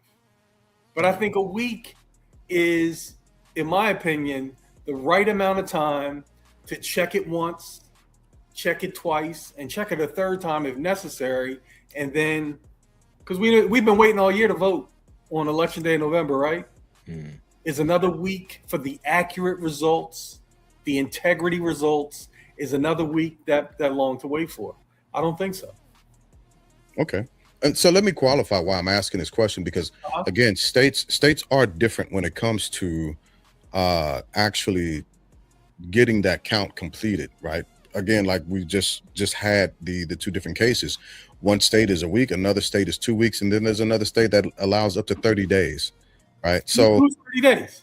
I can't remember exactly which one. I have to go back and look, but depending on the parameters surrounding it, especially if they have a lot of military members who are mailing in their ballots, and I wanted to touch on that before we ended, but we'll come back around to that maybe next week. Or that's a good point, though. I hadn't even thought about it, James. And I'll get to it another time, because I've used absentee voting while I was in Iraq, right? But because of these different outliers, expats who live in the Philippines or Thailand or Vietnam, Japan, so on and so forth, their votes, depending on what's happening globally, their votes can get hung up. Right? My sister sent me something from Japan during Christmas, right? And it should have gotten here at Christmas, but it didn't get here until early January, because of all of the logistics that were tied up between the air and the sea. It was frustrated cargo, essentially. And did tariffs weigh in on that? Tariffs did not weigh in on that, because she had actually purchased the merchandise in Japan and sent it over to me. Gotcha. So what did it go through the Strait of Hormuz? Fortunately not. We're gonna be swinging back around to Iran next week, but there are hangups in global shipping. Even when I was in Iraq, I sent all of my equipment back home, like most of us do. When we figure out what all we're going to use, what all we're not going to use, we'll ship our stuff back home. Well, my equipment, some of my equipment didn't make it until after I actually got home. Right. Not just that, but I'm a logistics guy, right? That's what I'm subject matter expert in as far as the Army is concerned. But there were also boats that had civilian contractors who were popping our locks on our American ships and taking the doors off of our connexes and stealing our equipment. These things have been known to happen. Same thing can happen with our votes. So some areas, some people have to have a bit of a longer grace period, depending on the situation, to get those votes in or recast. I don't disagree with the week. I think a week is solid, right? But depending on where a person is in the world, a citizen is in the world, we'd have to allow for a little more grace, which would extend that out amongst all of the states respective to the residence of the person that's abroad. Mm-hmm. I tell you what. President Trump is not going to ignore military votes. If you ignore military votes, what is snail mail? If you ignore the way the military operates. Well, you're giving them a lot of credit on that one. if you Woo! or listen to this. This is again, I call people on their hypocrisy. You talk about how great our military is, and these people, these men and women, no longer transgender because you can't be. I guess you can't be transgender and be in the military anymore. Yeah, But that's these men and women are putting their lives on the line for democracy, and then you would ignore their votes. These people, taxpayers, protecting our national security, and when they want to vote from across the ocean, you're going to ignore their votes? No, that's hypocrisy. Let me throw this in here. The basis for argument at the Supreme Court right now is based on law written in the 1800s, which is directly pointing to how soldiers were voting during the Civil War. So if that's not telling how antiquated our process is at this point in 2026, you know, that's so to your point, like, yeah, the answer is yeah. People will be like, yeah, whatever, we don't care about them. But people generally say when they cast us aside, oh, they knew what they signed up for. Okay, so okay. I Throwing it out there. at a certain point, all my cursing and outrageous behavior. At a certain point, when you ignore your military veterans, I can't. I'm done talking to you. But let me also make this point, because I don't want to steer clear of this. And the president, our current president, has never been a strong advocate for military members. Let's make no mistake about that. He's given multiple disparaging remarks towards service members. Hell, here recently we had a war hero that passed. A war hero that passed, a Marine. John McCain? No, I'm talking about Mueller. Mueller. I'm sorry. He said, "I'm glad he did." Mueller. He was a Marine. This guy was a decorated freaking war hero. And instead of our president taking a presidential stance and at least honoring his service, he disrespected this man. Now we're talking about a draft dodger. This is where I'm finna be disrespectful. I just want y'all to hold on real quick. We're talking about a fucking draft dodger. Somebody who said that they were injured. And I'm finna talk about his lineage, because his grandfather did the same thing in order to get out of Germany. His grandfather did not want to actually serve in the German military, ran to Canada, started a whorehouse, tried to get back. Germany said, nah, we're not taking you.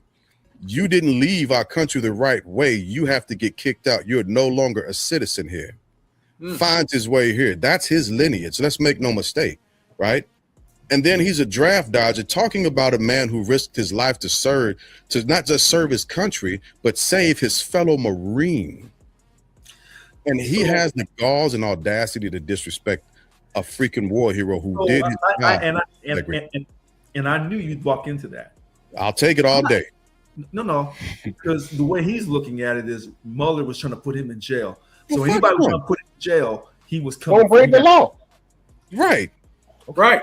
If his feelings are that fragile, go see a therapist. Hold on. I'm not going to argue this. Depot them in there. They got him. Hug him all night. I'm going to go back. I'm going to go back to Senator John McCain. Hug him all night. When he showed me how he felt about Senator John McCain, right. I've never heard, I don't want to make this sound racial, I've never heard a white man talk disrespectfully about another white man's military service. I didn't even think that was allowed in this country. Because if your black ass had said, if President Obama had said, well, I don't care about John McCain's military history, his ass would have been deported back to Kenya or Ethiopia or somewhere in East Africa. Kenya? Kenya. Okay. Because you know what's so funny? What's so funny about the Kenyan thing is that now the legitimacy of the birth certificate is unquestioned. Yeah. Now I bring in a birth certificate. There's no question, you know. But the birth premise was so stupid from the outset, and having that argument with anybody, because I had to get kind of hoodish with some folks. I'm like, look, if Obama was born in Kenya, did he tell Michelle? Mm. And if he told Michelle, then Michelle tell her mama. Mm-hmm. And if Michelle's mama knows, what's up? Yeah. So, I lost friends over this thing, where it was a conspiracy that this baby born in Kenya, like the Lion King, it was all set up for him to one day be the president of these United States. So is the birth certificate a legitimate piece of paper? Well, Or is it, you need a short form, you need a long form, what you need? Well, you know what? Listen, I won't even. I think that's silly. But my question, not to get off subject, is President Obama really related to the Bush family? Well, they showed that he was. Yeah, the Lewis Gates show. Yeah, we showed that he was. Some kind of distant. So when they came up with that conspiracy before Lewis Gates came out with it, because there was a big conspiracy in the conspiracy world many years ago that he was part of the Bush family and he had been selected to be president. Yeah, see, that's nonsense. That's trying. Okay. That's a lot of doing. I'll let it go. I'm not saying that it's not possible. All I'm saying is it's a lot of doing. I'm saying it's not possible. Okay. Maybe not possible for 5 years. Yeah, that one is possible. Yeah. Listen, Nah. you keep asking. You know what? You keep asking about when is the ballot, the mail-in ballot. Yes. Ballot. And Yes. I'm going to tell you the answer is it depends on the state that you're in. That's the It answer. does. Yeah. You're 100% correct. The legal answer. Not So the subjective. let's fix it on this panel. Let's give them a solution so they don't have to think about it. Are we all okay with a 7-day grace period? If you are CONUS, for your vote to be, I qualified it like that on purpose, right? That's that tie back. Including the expats in the military. Absolutely. If you're OCONUS, can we give them 2 weeks unless certain circumstances happen? Then there's an exception to policy to extend it out until the situation where the mail may have been caught up or frustrated becomes resolved. You know what? That's a fix. Hold on. I wrote this down. This is where Lynn. You see, anytime you see me and Lynn agreeing, you in trouble. Stop I wrote down me. Mail your ballot by election day, but you should mail it 7 days prior to election day. 7 days prior to election day, you should have mailed that ballot off. If you wait to the last minute, you're asking for trouble. And why do I say that? Here's the funny thing about this. When you file your taxes by April 15th, as long as that envelope, if you mail in your tax returns, is postmarked April 15th, you're good to go. So if you can pay your taxes on the last day, then you should be able to vote on the last day as long as that postmark is that day. And so, you can't say, well, you have to pay your taxes. Postmark's been taken away. Huh? So we're assuming that they're going to get them on time. Right? All I'm saying, like, even with that, make sure y'all send a copy of your birth certificate in with your taxes. Not just that, but when you're paying them. Yeah, if you got to do it for the SAVE Act, I don't see why you shouldn't have to do it for your taxes. If that's the case, if you are up for the draft, make sure because they're not asking for your birth certificate if they're going to draft you. Wait a minute. Hold on. You don't have to bring your birth certificate down there? Wait a minute. Hold on. That's a great point. You should say that over and over and over again. But here's my thing about taxes. Wait a minute. Here's the thing about taxes. I don't want to know if you are a U.S. citizen when you send your tax return in. You know why?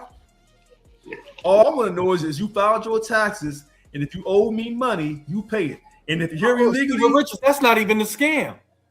See, if I'm illegal and I'm working, you can take taxes. Right.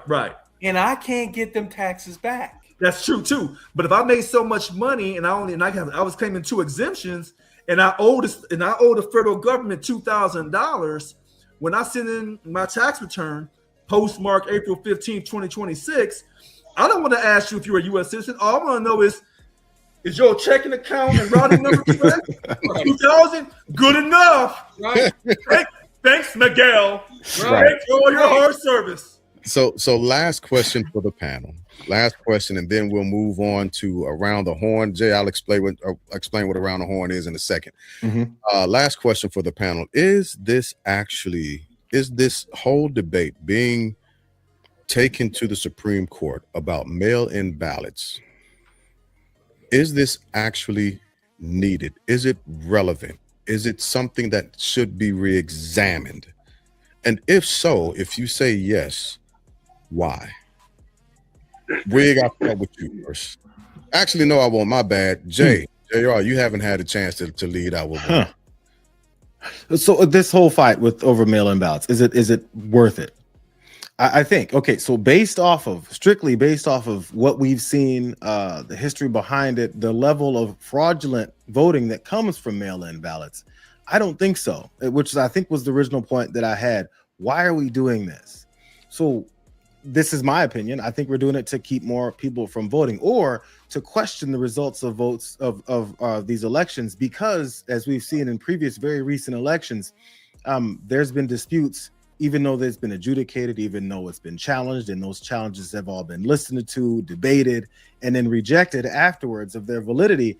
I feel like we've already gone through all of this, and this is just another leg to try and make sure that fewer people have this opportunity. So I actually don't think so. And because of the conservative versus liberal slant on the courts, there's this expectation or hope, maybe even from this president, that things will turn out his way because of what he figures should be some loyal justices. They're going to rule in his favor. Because the times that they didn't, one of these very recent times that they didn't, on this tariff policy, he was incensed, pulled his hair out, couldn't stop posting about it, wondered why people like this, that he put in their positions, that he feels they should have some kind of a fealty to him. He was upset about it. So it's always this test. This is the last ring. He thinks you can beat me in these lower level courts. You can beat me on these every time that I appeal to it. But these guys at the very top court in the nation, they should be on my side. That's my opinion based off of the recent history, what I've seen him do. So I don't think there's much validity to the reasons why we need to go about this. But even if you do, if you adjudicate it to the degree of trying to figure out how we're going to actually fix what he says needs fixing, it still won't work out for him, because if you're looking for those answers, we're still going to have more people voting. He doesn't want that. I think there's ulterior motives here at play. Got it. Lynn, I'll push that over to you. I agree. I'm gonna stick with my word, discourage. Okay. Because sometimes that's all you need to do. Yeah. If somebody's on the fence and they get discouraged, they're not going to act. And that's really all you need to do to have your way. Because I agree, when less of us vote, they get their way. Because when it's inclement weather, or when it's really tough to get out there and vote, those people on the conservative side, they go out and they get it done. I've seen it. Where when I'm looking for my teammates, I don't see them showing up. I got a real thin bench, sometimes. This election that we just had, the primary, last month, earlier this month, where Jasmine Crockett had 1 million black votes in my county. And they didn't vote for her. 180 voted for her out of 1 million. Registered voters who looked like me. And then when she lost, they had all this stuff to say. But if you had just went out there and voted for the woman, then you wouldn't have anything to complain about. But this stuff right here is done in a way, and I told you my whole thing about leadership. We have a leader who... Anybody have daughters? No. Would you ever want your daughter to marry a man like the current POTUS? No. No way. Like I said last week and the week before, every Trumpster that I've asked, could he be your CEO at work? 100% of them said no. But you voted for this dude for the highest office in the land. Now make that make sense. So this is his way of trying to figure out how to win. And like I tell my wife all the time when she asks me, why men come up with these corny lines, to get at them. I said, because they work. Yeah. And she said, oh, they don't work. I said, see, you don't, let me define work for you. It only has to work one time. And it works. I'm in sales. Any sales pitch that you use that gets you to close, that's going in the vault. And why would you say that? Why would you do that? Because it works. We saw this man who was staring down the barrel of prison, real prison time, go into a strategy, delay, misdirect, delay, accuse, find out about an affair with the prosecutor and the special he did all that stuff. And what did he get? The highest office in the land. So for him, that works. But he's going to do that with Iran. He's going to do that with voting. He's going to do that with everything on his agenda. Epstein. Because it worked. That pickup line that I hit that woman up with at the bar worked. I got the number, I got the date, I got the second date, and you know what happens on the third date. So, Third date? Yeah, some of us gentlemen have a 3-date system. A conversation for the next time. That's a Thursday night conversation right there, man. Let me tell you a quick story. So I got referred to this dude to handle his retirement stuff, right? So I used that dating analogy on him, and he laughed. He loved it. So when I came to his house for the third time, his wife was there, who I had never met. So this is what he says. He says, oh, man, this is our third date. You know what that means. And the wife overheard it and looked at us like, what the hell does that mean? And we just cracked up laughing. But I ended up, it worked. That close, that date, first, second, third date, it worked with him. But I hadn't met his wife. And when she was there, it kind of got hysterical. But my point is, this guy has his own strategies, has his own way. And I admire what he did in 24 because that was his only way out. Mm-hmm. In my opinion, that was the only way out, and he worked it to perfection. By the time he was guilty, right, of 34 and was about to be sentenced, but then the judge said, oh, you know what? It's too close. Yep. It's too close to election season. What if James Comey had said, these Hillary emails, it's too close to election season to go back in there again. The first time we went in there, we didn't find nothing. I know that's one of Comey's biggest regrets of his life, because he helped a man, and that man fired his ass the first opportunity he got. As soon as he could. And so when I talk about a lot of the conspiracies, I don't think that was Comey's decision, but I'll let it go. All right. We'll come back to that one day. But Rich, questions on you now. All right. So I'm going to take a look at what Emerald Turner 907, he, she, they, them, she. That's a client of mine. Be nice. Who? Be nice. That's one of my clients. Be nice. Oh, okay. Okay.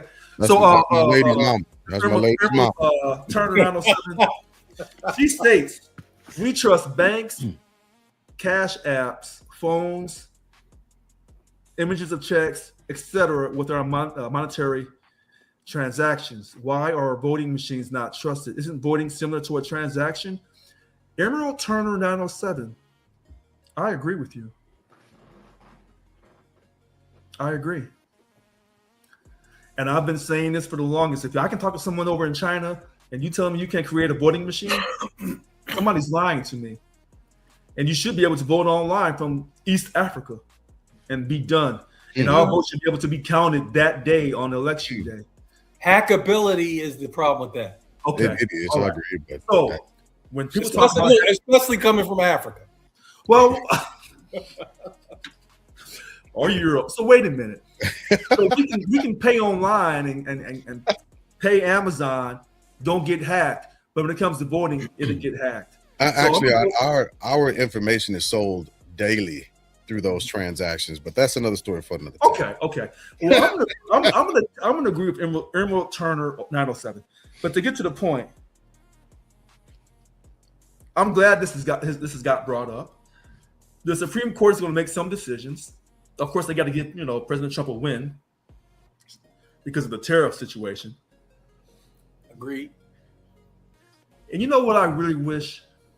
If I come across wrong, like I'm the old man screaming, if I didn't care, I always said that when I'm screaming and I'm going at you, I'm a black woman. That tells you I care about you. I love you. When I stop screaming, when I stop yelling and I get real quiet, you should be concerned if I'm, sleeping with your brother or your best friend. You should be concerned because I care about you. Maybe this will inspire people, not just black folks, but more Americans to vote. I'm hoping this will inspire. If I have the ability to create a fun short video and segments to inspire young people and get it on TikTok, which I don't even know if TikTok would even run it, because TikTok will put up anything. But when you start putting up educational stuff, I don't know, because now Americans own it. No, they do me dirty when I put up educational stuff. They do me dirty on TikTok. Okay, so I'm frustrated. Now I'm frustrated. Yeah, you need discouraged. You need conspiracy theories on TikTok. And discouraged. So, when you see me and Lena Green a whole lot on a particular issue, you're in trouble. You're in trouble. But I still hope that when the Supreme Court makes its decision, I hope the states can respond. And if a state is not working now to get ready for an anticipated response to all these different scenarios about having a photo ID, let me tell you something. In the state of California, because they want everybody to vote, they should have the Bureau of Vital Statistics. They should have those offices manned, and they should be ready to get swamped with inquiries so you can get those birth certificates sent out like that. Yep. Quickly with a raised seal, do whatever. Don't wait for the decision to be made and then say, well, how are we going to do this all in 30 days? You should have been planning for the last year regarding this situation. Because if you're not planning as a state government to ensure that the people in your state can vote, particularly minorities, you know what you sound like to me? You sound like Tyrone. Oh shit! I expect nowhere. I thought Caucasians were always prepared. That's what I was told my whole life. Yeah. I stopped there. Rich is throwing shots out there. I told you I'm fired up tonight. What about you, man? And black folks and white folks. I'm not going at Latinos or Asians. Nope. This is just between black and white. Tonight. What was the question, Glass? Hell, I forgot what the question was at this point. Listening to y'all, yeah, we done went about 7 different damn topics. Ooh, Lord have mercy, Jesus. It was a tangential the Q&A period right there. Yeah, the relevance of us actually having to debate this. Is there a reason that we need to have this in the Supreme Court? Mail-in ballots. Well, I didn't answer it. Okay. No, I don't think there's a reason it should be in, at the Supreme Court. Listen, I think to say that is a solution looking for a problem. Yep. Mm-hmm. That's what I think it is. It's a solution looking for a problem. At the end of the day, we're here because some guy got his feelings hurt because he feel like he was cheating. He don't complain about the states that he won. He don't care how they vote. I think Colorado votes all mail-in ballot, if I'm not mistaken. I think. I'm trying to think. But you do have states that have majority mail-in ballot. I thought that was an East Coast state, but yes, you are correct. There is a state that's it's primarily mail-in ballot. Yeah. Is Colorado? I can't remember. No, I think it's Colorado, but I know there's one state that is all mail-in ballot. I'll look it up. Go ahead, keep talking. Yeah.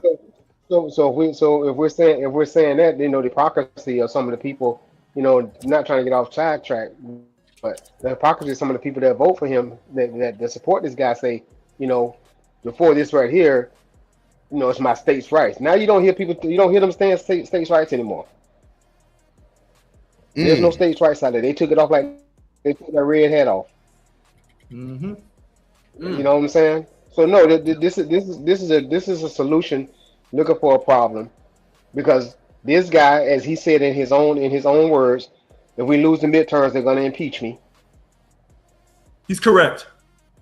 That's really. He's correct. So it's Colorado that's all mail-in, right? Oh, so wait. So now we don't have a. Mr. Wig. So it looks Yeah, go like ahead, brother. California, Colorado, District of Columbia, Hawaii, Nevada, Oregon, Utah, Vermont, Washington. Yeah, I'm looking at the same table. States that conduct all elections by mail. Okay. Wow. So So now we're not talking about the states having the right to do what they want to do, because he's basically telling the states what they have to do.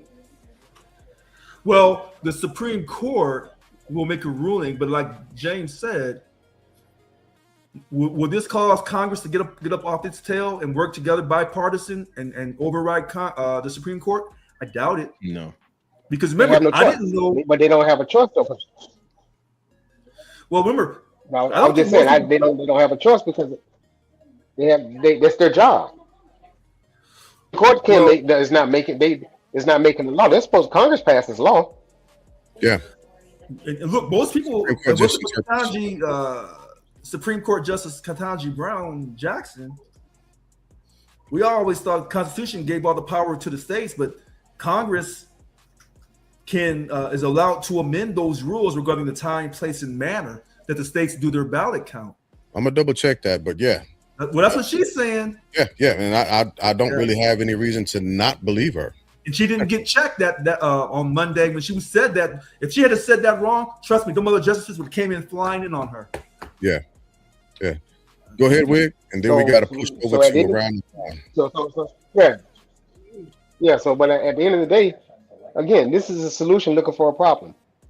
That's all it is. And it goes down to what JR said. If you are going to pass something like this, what are you trying to do? You want more people to vote, or you want to make it harder for people to vote?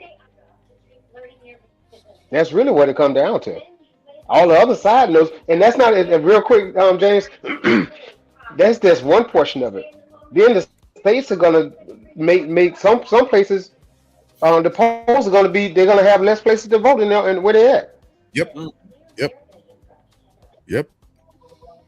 So now, not only is the federal government making it harder for you to vote in some cases, now you got the states and the counties, and reducing places where you can vote. Yep. So this is a solution looking for a problem. Yep. Appreciate it. All right. So now we are at Around the Horn, Jay. So on Around the Horn, we give a quick overview of the last thing we want to say. We want to leave the audience with, and we have to do it in 7 minutes or less for all 5 of us. So we'll start with you, I don't Jay. need too long. And it doesn't have to necessarily be anything that we talked about tonight. It's whatever you want to talk about. It could be, hey, you guys need to come and tap in on my show, and you need to like and subscribe on YouTube at JR Radio. So it's whatever you want to talk about. It's you know what, this it can be completely unrelated. I enjoy these conversations. First of all, you guys, I'm glad we got a robust version of it. I think fewer people talk about things with honesty, integrity, and with true meaning for what it is that they believe and what they'd like to get out of it. I think it's missing in a lot of our dialogue, even with families. So we talk about people with the crazy uncle at Thanksgiving. It's because many times we're protecting or hiding something else that we want to get out of these conversations. So in coming in this, I don't tend to do a lot of these, and I wish I did more of it. The format of my show is me talking and running things and political videos and what people are doing and saying, and I love conversations. And honestly, it has invigorated me a little bit tonight because I found myself in a bit of a lull. When you're just there with your own thoughts and your opinions and your own belief systems and everything like that, you kind of find yourself wondering, yo, am I the crazy person for the things that I'm thinking? I'm glad and I'm appreciative to you guys for being around here and having these conversations. I would love to have these then turn into, first off, you, Lynn, me turning you into a true USC fan, number one, and us talking about how devastatingly bad that game was. And also maybe even talking about, as you said, the Thursday night conversations. This invigorates me. I love having these conversations because I think even ever since 2020, when we all got more isolated, it hasn't been as much of an interactive world, and I miss it a little bit. So thank you guys for this. Yeah. So Thursday nights, I do have another segment on Thursday nights, and it's called the Legacy Table, where we actually do take those types of topics and conversations, and we talk about it. But I'll tell you later on about what the Legacy Table is about when we can talk a little bit more offline. Wiggins, Big Wig, we can put you up next, man. Give me a second. I might have froze up for a second. No, There I'm we good. I'm here. All right, there we are. All right, round of horn for you. Hey, yeah, it's just gonna be real quick, man. That I pray for I got two granddaughters. I pray for my granddaughters. But this is not gonna be the same. It's really not gonna be the same. It's gonna take a long time. If we dig out of this hole, it's gonna take a long time to dig out of this hole. Because I feel like this guy has lowered the bar so much that it's going to be hard for a lot of people to climb out of. You know, somebody said something about AI earlier, and people are not going to realize things until they ain't got no jobs no more. That's really what it comes down to. When you don't have a job, these companies are making more money without having to pay any of the liability, pretty much. So I just pray for you, pray for your kids and grandkids, because I don't know what this country's going at, man. Appreciate it. For sure. Lynn. You. It's on you. All right. So I have this conversation about AI all the time, and I think where people are going to lose jobs is where they're not as productive as they could be. And because I've heard about a few companies that have reduced their workforce and increased their stock price went up and everything went up. And they're as productive, if not more productive, with less people in place. That's what I think is really vulnerable to art. And I'm going to start saying artificial intelligence, because artificial is a big part of that, phrase. And what I've seen AI lack is emotional intelligence. And when you don't have a lack of emotional intelligence, I don't see a clear path where it can totally take over and we end up in a Terminator movie. But I'm a half full kind of guy. I know that I feel like I'm in a space where AI can't do the job that I do, because I have to deal with people's emotions and their emotional intelligence. I have to help people not outlive their money. I have to get into a whole lot of different scenarios. But I just feel that with respect to what we've been talking about tonight, if I could sit any young person down, but especially a young person that looks like me, I would get them fired up to care about and understand that when they, exercise their right to vote, which countless people that look like us died to secure, when they really start to take that serious, I think we can do a lot of positive work together. Because and I'll end with this: when people talk about all the things, all the ingredients of the American dream, one party is fighting, in my opinion, one party is fighting for those things, and I feel like another party is fighting against those things. And I've always aligned myself with the party that is for those things.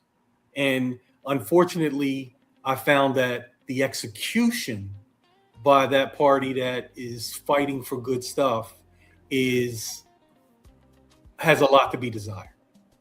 And that's why we have these discussions. So when we all get together on the same page, and like JR was saying, figure out, how we can help these little tranches of people that can't get right.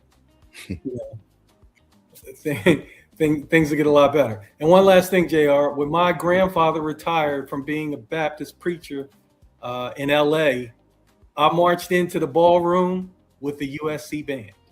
Oh. So there you go. You're halfway there, brother. That's only because we halfway. Vince Young, I was wishing nothing but success for his professional career, but that game made me really not want to see it. It hurt my heart. It hurt me.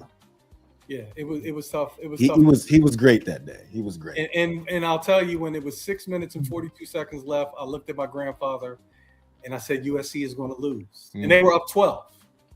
And he thought he wanted to drug test me right there in the stand. And he said, why are you saying that? I said, because now Mac Brown has to give that ball. He has to give the ball game to Vince Young. And he was unstoppable. Mm-hmm. And he was. And there was history. It was. All right, Rich, it's on you. All right. So take your time. We passed 2 hours at this point. And I ain't gonna be able to hit my auto generator. I gotta do it myself now. Oh man. Listen, 2 hours. I agree. Yeah, I know it went fast. Listen, I agree with everyone tonight. And my thing is no excuses when it comes to voting. No excuses. And I agree with Lynn. Don't be discouraged. I cannot say this enough about please vote, protect your jobs, which is in a sense protecting your self-esteem. If you're not voting, then you're allowing AI to replace you, regardless of your color.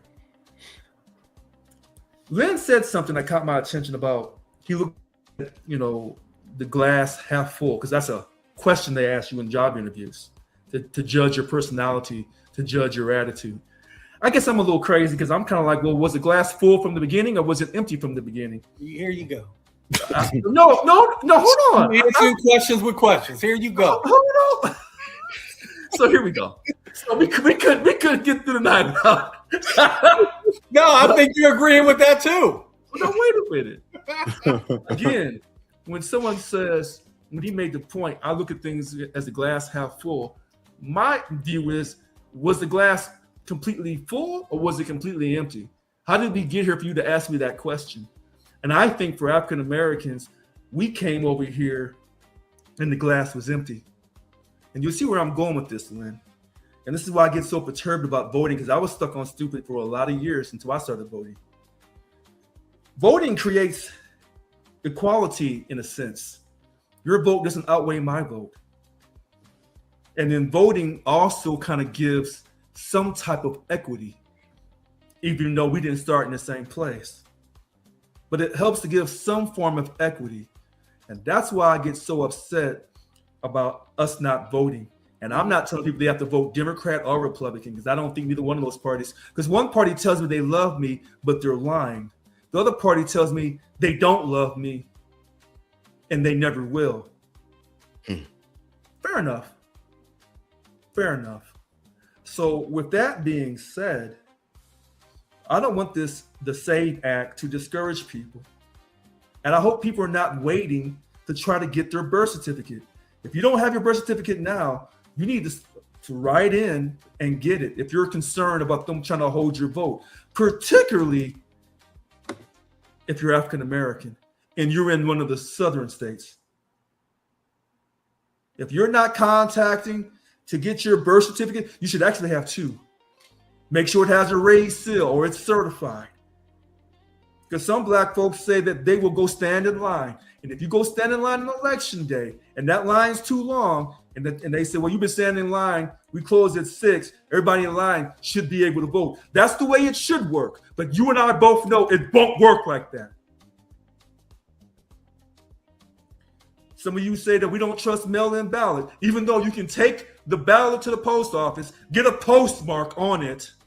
You still don't trust that. But you mail your bills in with a stamp on it because you don't trust online to pay. So at the end of the day, if you tell me about systemic racism and how it's dogged us from the time we got over here, you are factually correct. But at a certain point in time, when it comes to this voting, enough's enough. Now, they're going to gut the voting rights, 64 voting rights.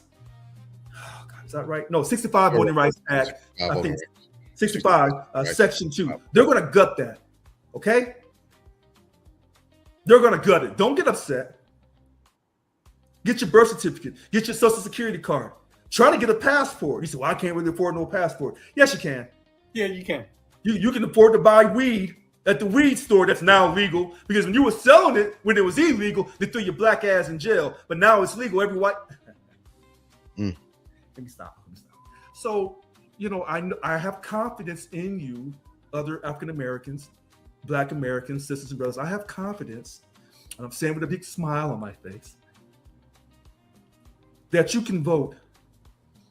And I don't care if you vote for the Democrats. I don't care if you vote Republican. I don't care if you vote for one of the other parties.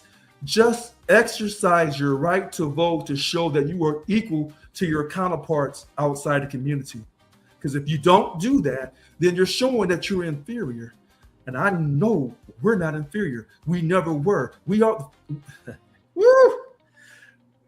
I'll wrap it up by saying this. Don't expect the U.S. government to help you do anything. They didn't help you sell that weed. They didn't help you, produce those rap songs. They didn't show you how to say the N-word.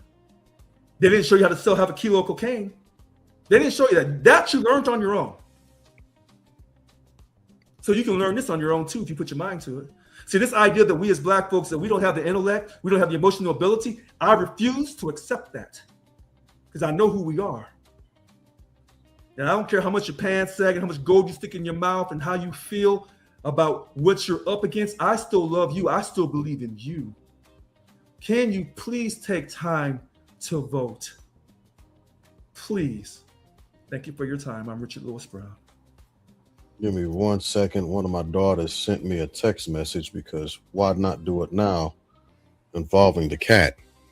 So she just wanted to make sure I'll turn something off so she's about to head to bed. This is my big girl, my oldest, 16-year-old, amazing kid. So I just want to throw something out there, and JR had started talking about this and going down this path earlier, but I want to introduce everybody. If you haven't heard of this gentleman, he was a Republican strategist. Actually, he's a strategist, conservative strategist during the rise of the religious right, 1981. Goes by the name of Paul Weyrich.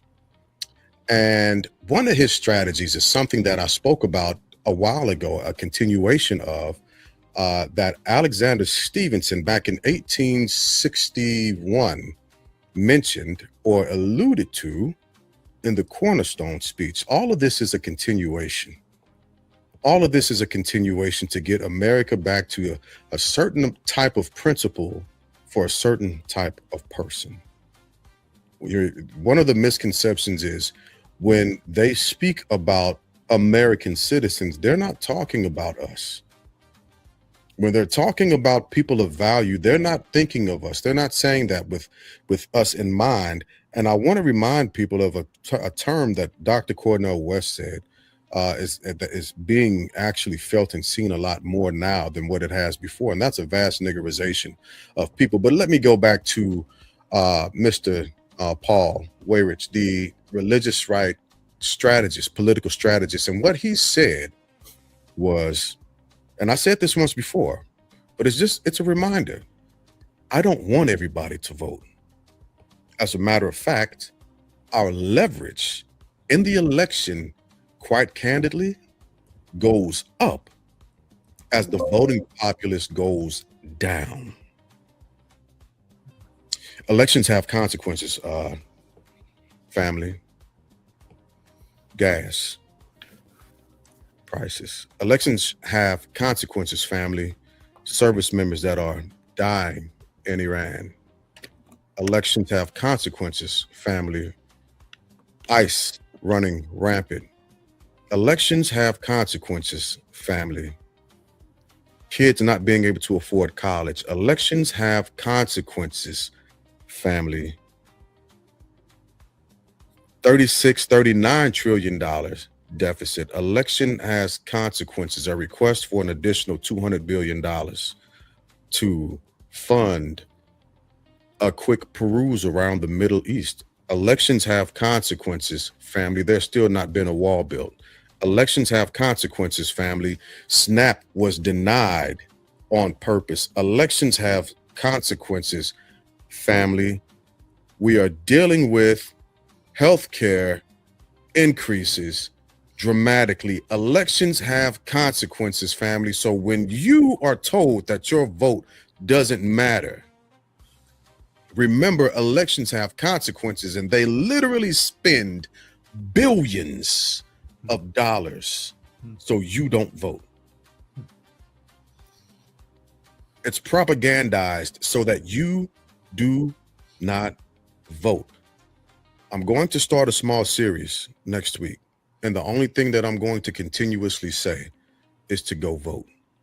If you need to figure out what state you're in, well, if you need to figure out, regardless of the state that you're in, and you need to know the process to get your birth certificate, I will look it up. I will look up every 50 state to make sure you know the process. I will do that. I'm retired. I'll take the time because it's just that important.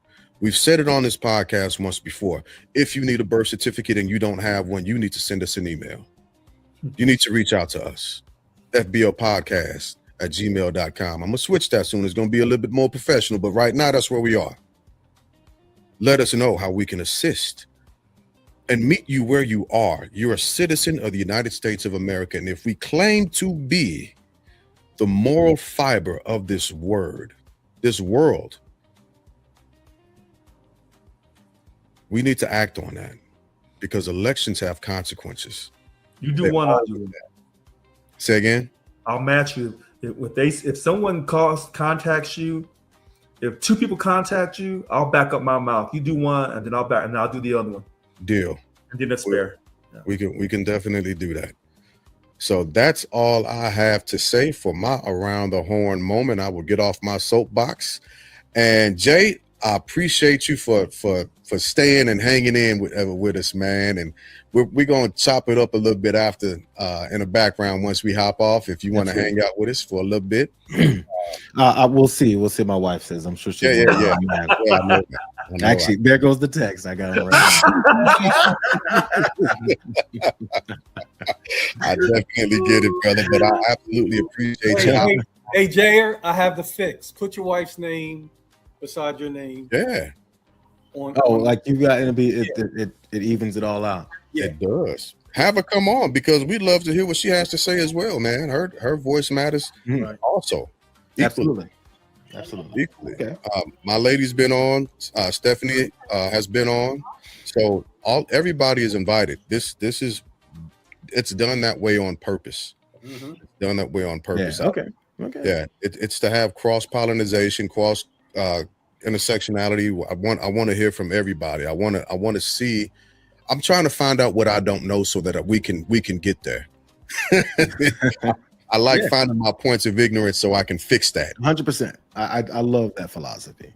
Yeah, we man. need to be a little bit more humble about what we don't know so we can learn, and then you do know. Hey, Jay, I think I came up with the answer for the voting fix. What you got? Retinal scan. Oh my gosh. Who? Retinal scanning. You know how many Christians are about to you a Christian too. That's the mark of the beast. You can't have that. I'm not doing that.